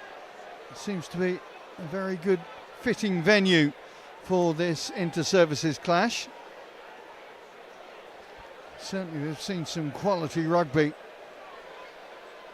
today. Oh, the pass from Williams goes straight into the basket of Conor O'Reilly. Can't escape the RF defender, but Frank Kelly rescues things. Rhys Roberts sets it back. Counter-ruck. Oh, Alex Hayden was so tempted there. Rokadungani, you can tell he doesn't have a kicking game, because that was a prime moment to kick the ball on the diagonal. I thought it was actually Jack Johnson when the pass went directly backwards. I thought, oh, Jack Johnson's going to kick it again. Yeah. And it was Rocco who then tries to beat 3 defenders. Morris up to halfway. There is Johnson. There is the kick. Has he found the right angle? No, that's going to roll dead. There's not much leeway in the dead ball area here.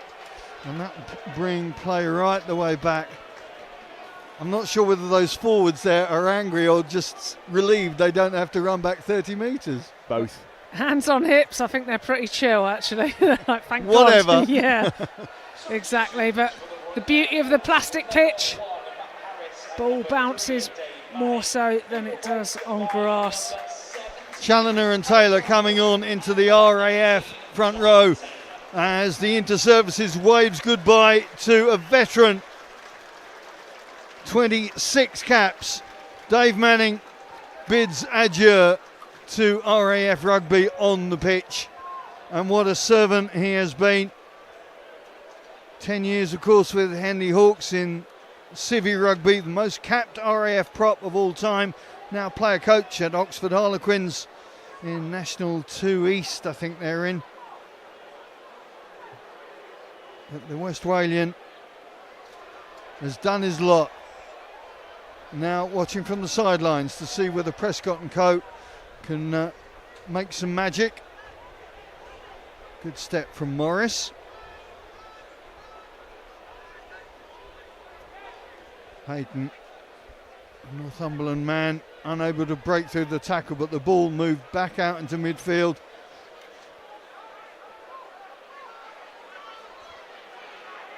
Williams being bundled towards this near touchline, and that's good D from Radianirova and Drew Davison.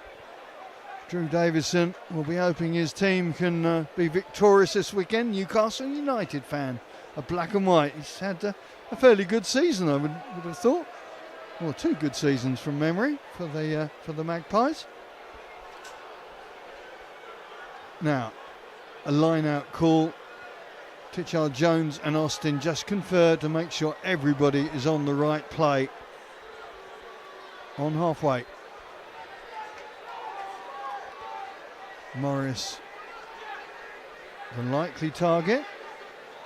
Oh, it goes short.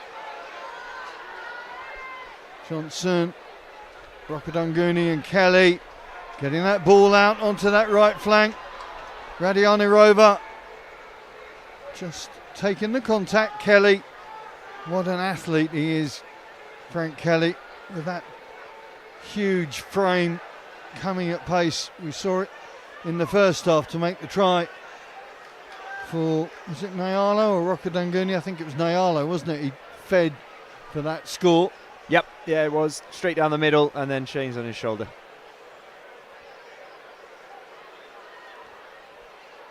O'Reilly bundles his way through. RAF having to try and smother the ball, but the Army doing well to keep it alive, keep the momentum and movement going. Dawson does well to bat off Harry Challoner. In the end, the kick comes through, and the RAF having to go back into their dead ball area, and O'Regan gratefully dots it down. Let's get down to Kath and see who she's got in the Army camp. Kath?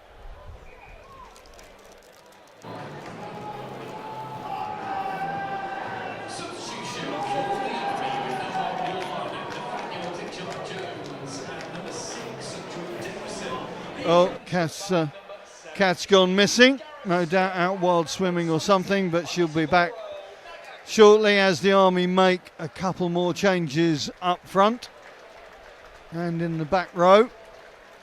So Gareth Smith, bombhead, is into the mix, and looks like Drew Davison has given way to Oni Nyangi. So no sense of weakening the purpose in any way, shape or form from the Army bench, or from either bench of course.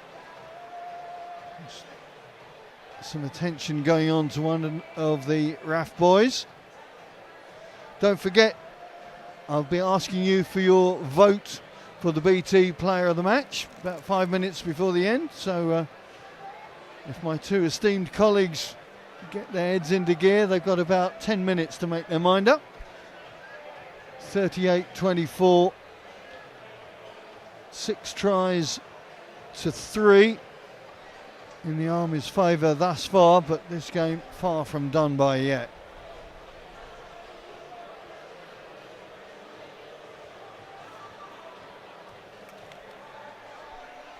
We've seen the benches employed a little bit differently today, and a different setup. We had a 6 and 2 for the Army. They had an extra forward, yep, with sort of slightly different combinations in the back line, whereas the more traditional 5-3 split for the RAF And, out in the heat, I think maybe those 6 forwards are going to pay a bit of dividends as we go to the scrum now with Bomed on the field and Oni.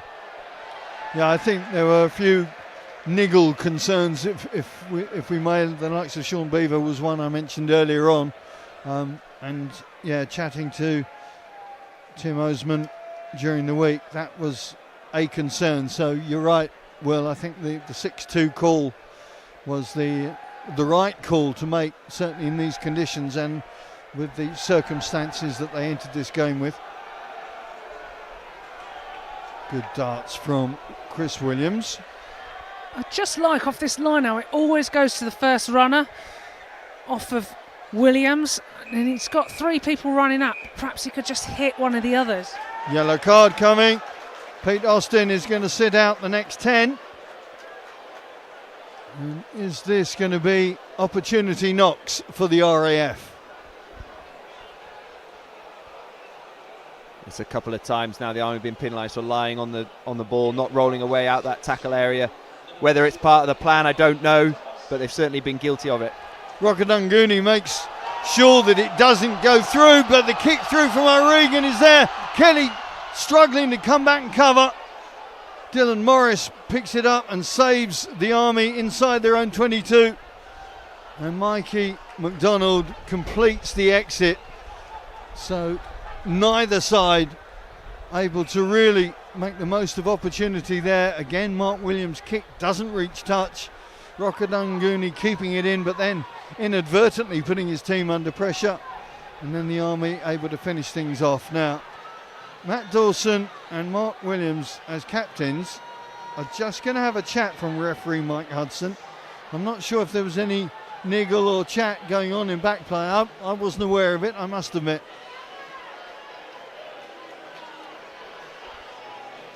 Yeah, I think there's some talk coming the referee's way, judging by the way both of those captains came back into their ranks. Chris Williams. Perfect line out throw. And that's a big cuddle going on there from Seb Jones as the RAF squirm their way into Army territory. John Taylor gets the ball back, the hack through though, and the penalty for the high shot goes. Let's get into the Army camp and get some reaction with Tim Osman. Kath? Okay, Tim Osman in the thick of it here, but you still got a lead. Is it enough of a lead? Time will tell. Yeah, I hope so.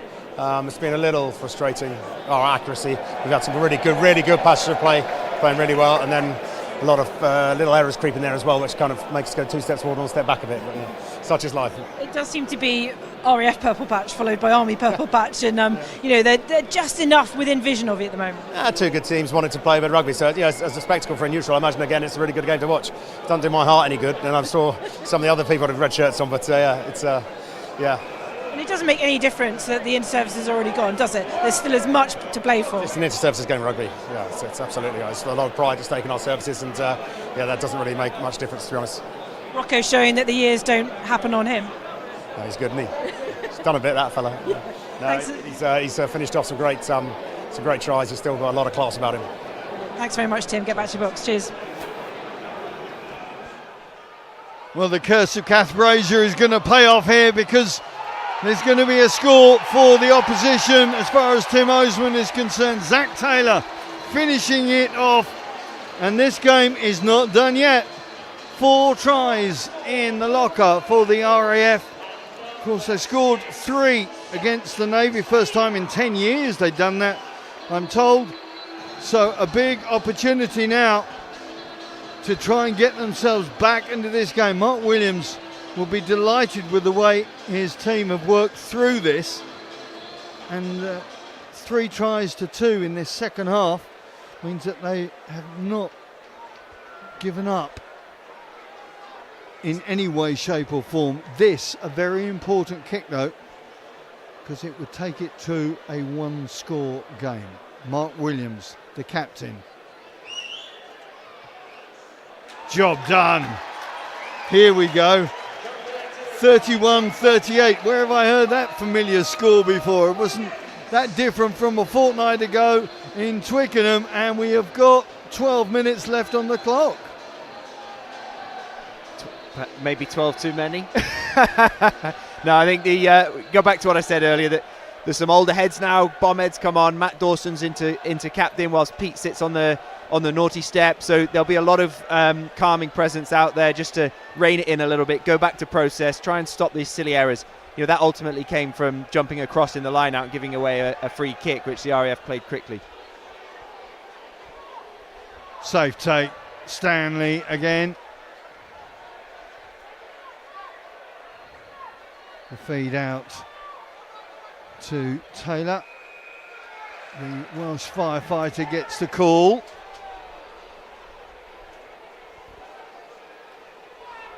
Dawson being called up by the headmaster into his office once again. Pete Austin, of course, in the sin bin at the moment.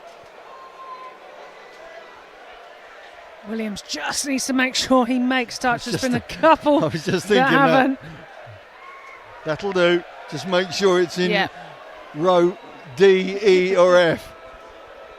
Exactly. Can't take any chances. Take off a few metres of length to make sure it goes out, because you don't want Rocco's grubby little mitts on it, do you?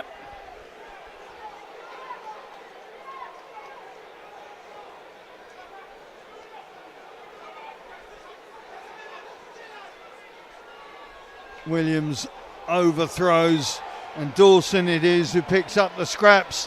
Kelly looking for a way through into downtown, but the ball comes into RAF mitts. The kick through from Jenkins. Cam McDonald goes back. I think that's going to beat everybody, and it will come back to halfway. So a missed opportunity. Difficult kicks on this 4G surface. It is quite hard, and it tends to scoot on a bit, and that's what we saw with that one. Yeah, we've seen a couple of those. It just skirts on, gets some pace on it. You can't take it out with a bobbly, undulating, grassy ground. But it was Davies who ripped the ball out. Made a big difference already coming on, putting away his teammates earlier. A sin bin substitution to allow Apeli Kodibulavu in for the scrum, replacing Pete Austin. So Nyangi has his introduction to the game cut short a little.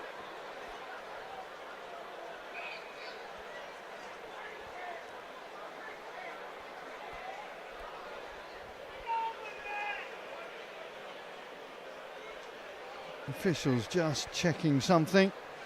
Lieutenant Colonel Tom Evans-Jones, of course, was last year's referee in this fixture, if I remember rightly. He's on this near touch, and Sai Long on the far, both Royal Marines, of course.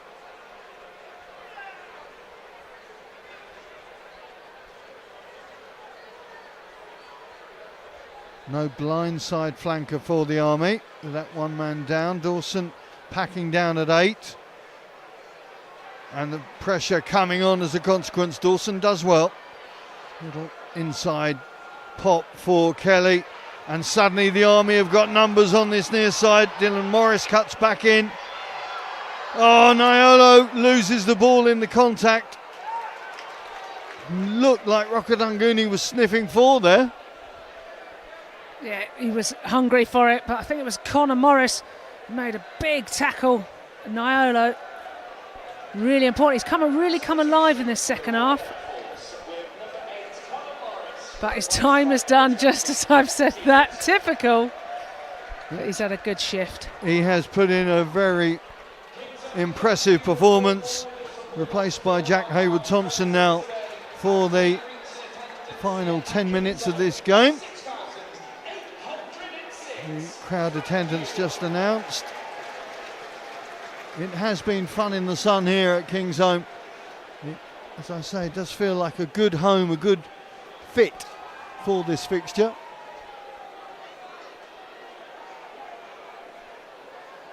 Davis just waits for the ball to appear. It's slow, but it is there. Jenkins Puts some air on it, and Prescott finds a gap, gets a little inside Potman. Here come the RAF. The kick's through. The chase is on for Seddon, but he can't beat the ball. Joe Parkin it was, just trying to find the right weight off the boot. He had a man on his inside. Should have played that ball back in. It was clear away. It's what we spoke about in the first half, isn't it? About changing that picture at exit. You see the Army stack with, they have to defend this blindside threat because there's a winger. Cammy McDonald and Rocco fill the backfield, only leaves 3. So 2 quick wide passes and they're in plenty of space on that edge. Well, Rocco Dungooney's day is done. Matt Blee brought off the bench now. And the former Bath and England man gets a healthy reception as he heads over the line. And Ryan Pugh also on into the RAF back line. I think that's Kieran Jenkins who's made way there. So, what difference can they make off the bench? Sound line out for the Army. Dawson in as the first receiver. Can't make much headway though. Still stuck inside the 22. McDonald calling out Senatike Nayolo, although he will have called Shane. Johnson back in the pocket with plenty of time to pick his spot. Opts to keep it in play. Prescott up to halfway. Seddon offering out to O'Regan. Williams. Prescott again. What an impressive game he's had. Good work there from Morris. Coming away strong and hard. Here comes Dylan Morris. Big red numbers out to the right with nobody in front of them. The ball swamped on halfway and the RAF have time to get defenders back in place. Johnson throws a loop pass to Connor O'Reilly. Eventually takes possession. Mikey Morris, like his brother, of course, a German international now. Mikey McDonald, sorry, did I say Mikey Morris? Good job I didn't say Mickey Mouse. There's Seb Jones. Johnson, Blee, Kelly. Good balance for a big man, isn't he? That loses the ball. It's another big man who picks up the loose ball. Alex Hayton in the right place at the right time, and some very, very fatigued bodies out there right now. Absolutely, and this is the other side to the keep the ball alive coin. We spoke about it earlier, we spoke about how it generates tempo and it's given the Army some opportunities, but this is the dark side of it, and if you can't execute it, that's Frank Kelly on 2 times in 5 minutes losing the ball in contact. We've seen another couple of offloads go astray, so this is what you've got to balance, when that's your strategy. So unlucky to Frank, like you say, really balanced, getting a lot of go forward, but high risk, high reward, doesn't always pay off. Connor O'Reilly just getting some attention, presumably to that broken thumb, must still be sore. I'm going to start pressing you two for your BT player of the match. Have you been consulting? We're scribbling. Are you? We've had a few scribbles. I wonder what those pictures were. We weren't drawing you. Honest. Honest? Really? I should hope not. But without giving away any secrets, we haven't yet decided who's going to win the game. There's lots of time left. There's lots of opportunity to score points. There's some really good performances from both sides today, so it's making our lives really difficult. I will say that I'm not forcing you to pick a player of the match from the winners, because I don't necessarily agree that it has to be from the winning team, much as I can verify that obviously there's a lot of good performances from the Army right now. Who knows? We've learnt, I think, in this last 2 inter-services not to put our money down too early, and with 5 and a bit minutes left of this contest and just the solitary score between the 2 teams, you would not want to be risking it right now. Davis. Parkin. Little kick through from Pugh. The pickup is from Seddon. Ball inside, and oh no, it's an offside call. And was that a forward pass? No, it's going to be an Army penalty.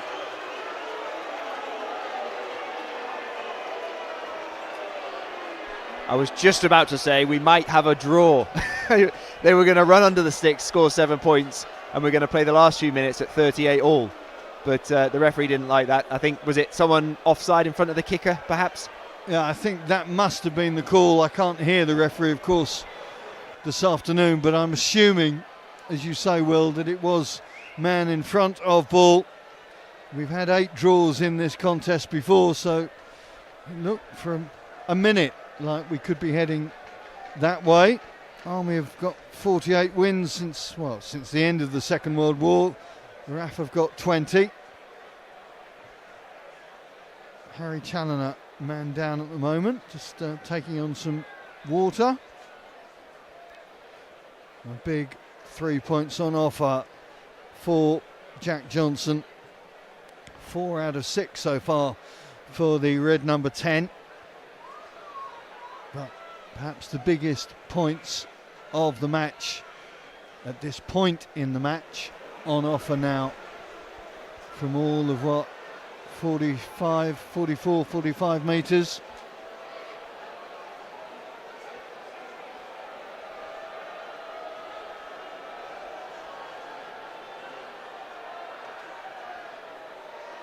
Has the distance, doesn't have the direction though. So it remains 38-31. And Nyangi back into the mix. I don't think Pete Austin's going to come back with him, so Kotopolavu will stay for the remainder of this game as hooker.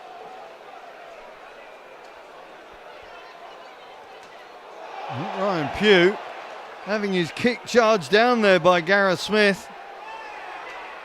Prescott. Chris Williams puts a bit of acceleration into the RAF attack.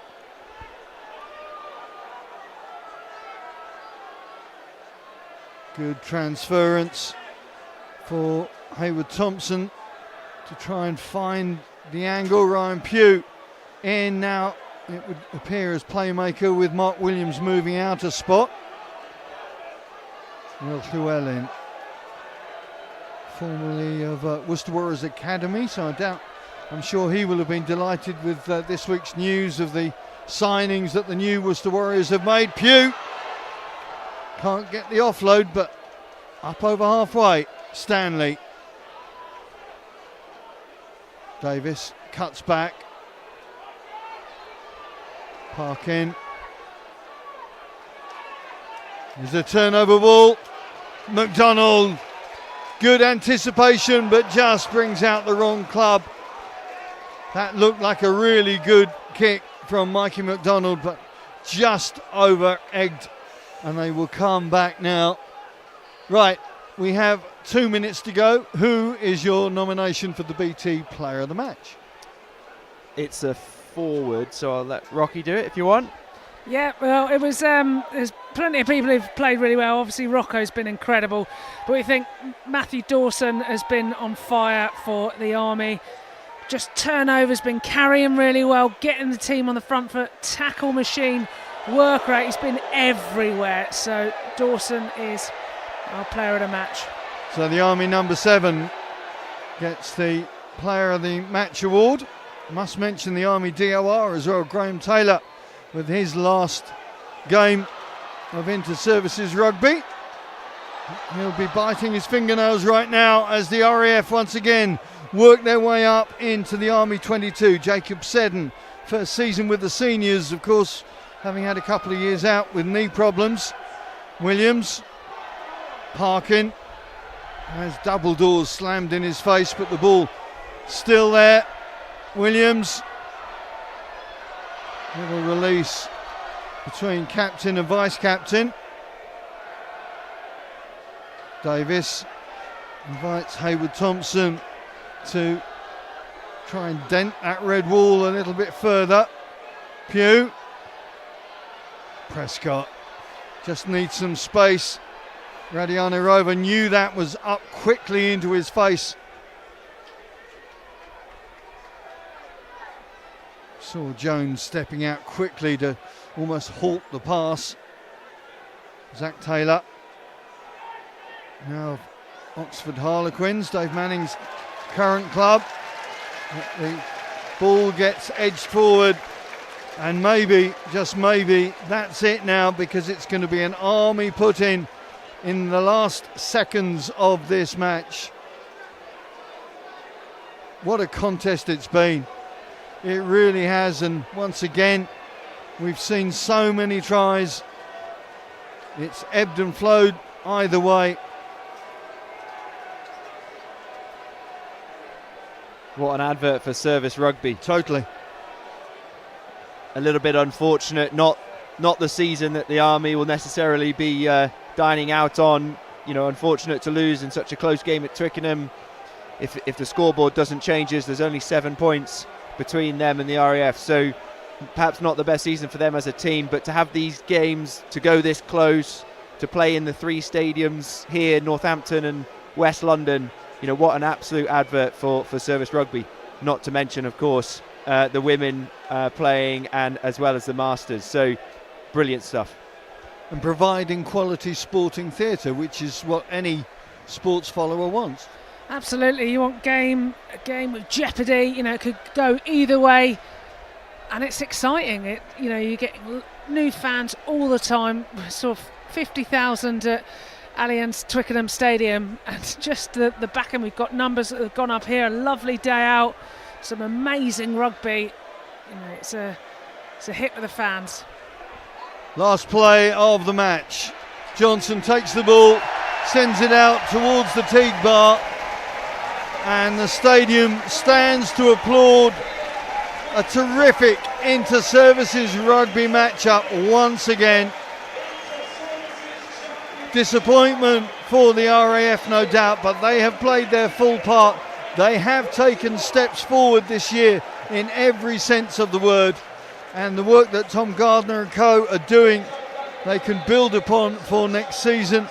The Army showing that they have bounce back ability, recovering from the disappointment of that tight loss at Twickenham, and running in half a dozen tries here to make sure they were victorious. Will Reeve, your thoughts on that? Well, I was just doing some very quick maths, and I think, have the Army scored the most points in this tournament versus not winning it? So I think that tells me a quick lesson that actually, you know, or the other teams will certainly know that it's about not conceding as many points. These 3 teams will always score. The RAF outscored the Navy 3 tries. Navy and Army always scoring tries at Twickenham. And, you know, we've had, 6 tries to 4 today. So there's always going to be tries scored. You've got to work really hard on stopping them. You know, if the Army can do that, if the RAF can do that, these games are going to go, you know, the other way potentially. And the view from the Civvy spectator, Rocky? Yeah, it was just a brilliant game to watch, to commentate on, and I'm sure to play, and just the skill on show, the jouet shifting the ball, moving quickly, getting some great big carries on the edge, exciting stuff, getting the crowd on their feet. These are the games that people want to watch, want to play in, and we need more of this. It's fantastic spectacle for the sport. And spectacle is the word, because there have been some quite outstanding rugby, and these professional men who put their lives on the line for their country so frequently, coming onto the rugby pitch and producing the wonderful sport that we have seen is just, well, we're privileged and proud to be here. I say it every year. It has been a wonderful honour. Now, let's get down pitch side. Kath Brazier has got members of the victorious Army side. Kath? Well, I'm here with winning captain Pete Austin and player of the match Matt Dawson, with fittingly scrum cap hair there. Matt, I mean, your captain's obviously very proud of you, but match-winning performance in a winning performance, must be so pleased. Yeah, I mean it's always a hard intensity when we play inter-services games, and like you never know what the results are going to be when you come into it. But like to not only come out with a victory and also to do it in the manner we did, it's good for us and good for the inter-services. And you got on the scoreboard yourself. That must help from the pack as well. Yeah, I saw Tiki scoring 3 or 4 tries, and I thought it was kind of rude that no one else from the forwards was helping out. So I did my best in a few carries. Pete, no less importance is put on this match. Doesn't matter the inter-services title's gone. The pride and the passion is still there, and you guys played your hearts out. Yeah, these games are all about that inter-core rivalry, and that's what we want. We probably didn't play how we wanted to play, but we ground out for the win and we got over the line, so that's good. I was going to say, because I think there were purple patches for both sides, but what you did enough. What is it, do you think, that made the difference in the end? Rocco, no. He'll love that. No, half time we had a chat, and it was just, we had a game plan, and we come away from it a little bit, and at half time we got back in, we talked about how we wanted to work, and we managed to do it in the second half, which was good. Matt, difficult times for the RAF, but I mean they pushed you, and their aim is to get more and more tries, and they really challenged you there. Absolutely, their style of rugby has improved so much. Like the way they physically pressed us with their carries around the tie, we were scrambling in defence, and at times they really had opportunities to score a couple more against us. And the last pass really was the difference at points really. So for us to hold out and actually weather the storm, especially when we were a man down, was a difficult patch. But we came through it and obviously got the result we wanted. Ready for another year, Pete? Maybe, we'll see. One more year. Yeah, we'll celebrate Turkish's 25th cap, and we'll see what happens after that. Great, boys, well done. Congratulations. Thank you.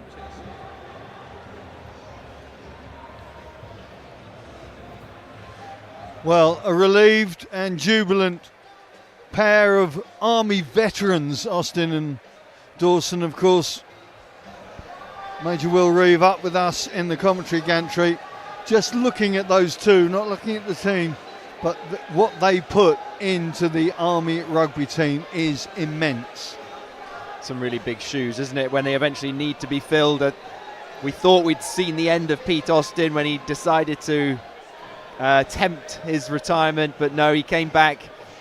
Whether it was for rugby or whether it was for his pension, we'll never know. Well, they've got the team tour, is it, to New Zealand, Fiji and Australia this summer? That could have been a factor. Absolutely right. So down into the Southern Hemisphere for a collection of games, which I'm definitely not jealous of at all. What, not being in Brisbane the night before the Lions test? Oh, yeah. Oh, wow, what an occasion that'll be. So that they'll be really excited about that. They'll be excited to have a breather now, relax, see their families, sort of go back to a bit of normality, and then they'll have one eye on the prize in the Southern Hemisphere, which would be fantastic. But as ever, as time goes on, and with the likes of Turk having 25 caps, Pete into 26, we're going to see that retirement question come around for a few of these guys and bring these new guys in, like Morris, Dawson, Sebastian, bringing those in and experiencing inter-service rugby, hopefully for years to come. Pete's signed for Rams though, hasn't he? So he's going to be playing and playing. He ain't going anywhere. I don't know what's going on with Pete. We'll just take it one game at a time, as I'm sure he is. But for now, let's just let them enjoy, another win here at Kingsholm. Commiserations. It's second place in the championship, but it's a great win to cap the season off, and they'll be really excited for that tour. For the RAF, Rocky, they've looked to get this new style, this rebuild, if you will, from new coaches coming in. Tom Gardner, Dave Manning, of course, still there, Matt Tibbetts and Matt Broom, with Tug Wilson as the DOR. They have moved on. They have got themselves further up. They've been scoring tries, which is always what they set out to do. 3 tries against the Navy, I think. First time in 10 years they managed that. I can let you know they were aiming for 5 tries here in this one. First time since 1950 something or other that they've done that. They've fallen 1 short. But they can be mighty proud of the way that they've performed and the way that they're now developing. Yeah, you can see their identity come, and it's a really good brand of rugby. They've got the players to do it. They just need to make sure they exit at the right time, or pull the trigger when they need to just play out. I think we've seen so many times that they've made breaks off of just playing from their 22, but execution is key. A couple of last passes, either gone into touch or gone to floor. Those that will make the difference. That could have been that extra try, but the future is very bright for this RAF team, a really exciting team. You can see how the coaching style has come in, and these players are really stepping up to the plate. The amount of offloads that have gone in, the quality and the work rate from 1 to 15 and the impact players, it really is going to be going forward a big RAF momentum switch.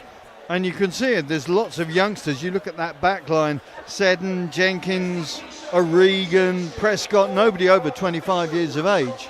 So you would hope that they would have time now to evolve within the RAF, within the way they want to play, and facilitate that. And they certainly have the talent there. Yeah, and you see how much Prescott made such a difference in that second half, getting hands on ball and just breaking through. And Williams just was able to carve his way through, found those little soft shoulders, jinked through, getting those offloads. You know, the mix of youth and experience is the perfect blend. So player of the match, the BT player of the match is Matt Dawson. Scored the 6th try last year in this contest in the 60th minute. Scored the 5th try this year just after half time. And a big player for the Army in so many senses of the word, both off and on the ball. And as we've said, a key cog in the big red machine. And the appreciation now for the runners-up. Mark Williams leading the RAF team up to the presentation table to receive their mementos. Yes, they've got no wins in this year's inter-services, but they've got a lot of boxes ticked with the progress that they've managed to make. And all the Army boys applauding their opposite numbers up. So much respect between the two sets of players, of course, knowing each other so well. I'm sure Josh McNally will be mighty proud as well. I'm not sure whether he's touched down yet from Cape Town, but he will have seen, as we have through the course of this year's tournament, the progress that these guys have made.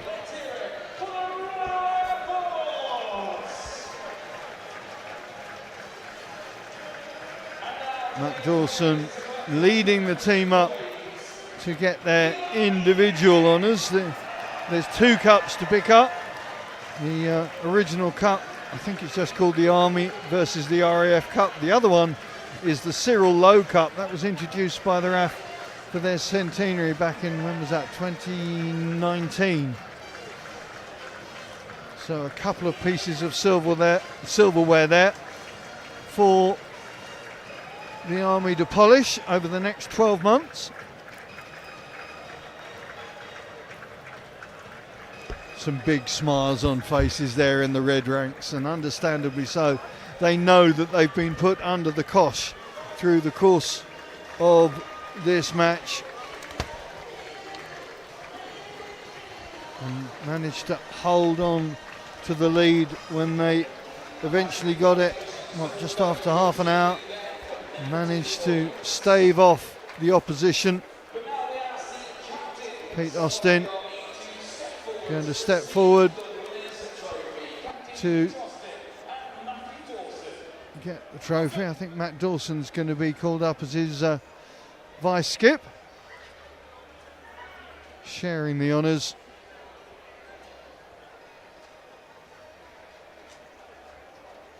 Making sure they get their good sides. Not sure which side that is, but after 80 minutes, I don't think they know either.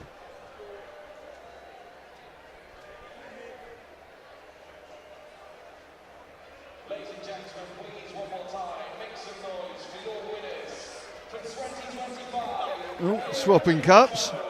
Not quite sure the relevance of that, but enjoying the big moment as they go back into their ranks. It confirms that the winners of the Army RAF game for this season is the British Army. And as we leave the celebrations here at Kingsholm, big thanks to Major Will Reeve, to Rocky Clark for your company over the last fortnight. It bodes well, and we look forward to, well, seeing what happens in 12 months' time. It's It's So proceeding in the right avenue. Absolutely, you're most welcome. Thank you for having me. On behalf of both me and Rocky, massive thank you. Always a pleasure to be involved. Always a pleasure to get into Twickenham as well. What a day that is, and especially this year, you know, a massive day to mark the legacy of Dave Pascoe, and then today we mark the legacy of Dave Manning. So two absolute servants of service rugby. So a pleasure to be involved, and hope to see you next year. Certainly will. Great moments once again in Inter-Services Rugby. As we wish you a really good summer. It's goodbye from Kingsholm for the end of the Inter-Services Rugby Championship 2025.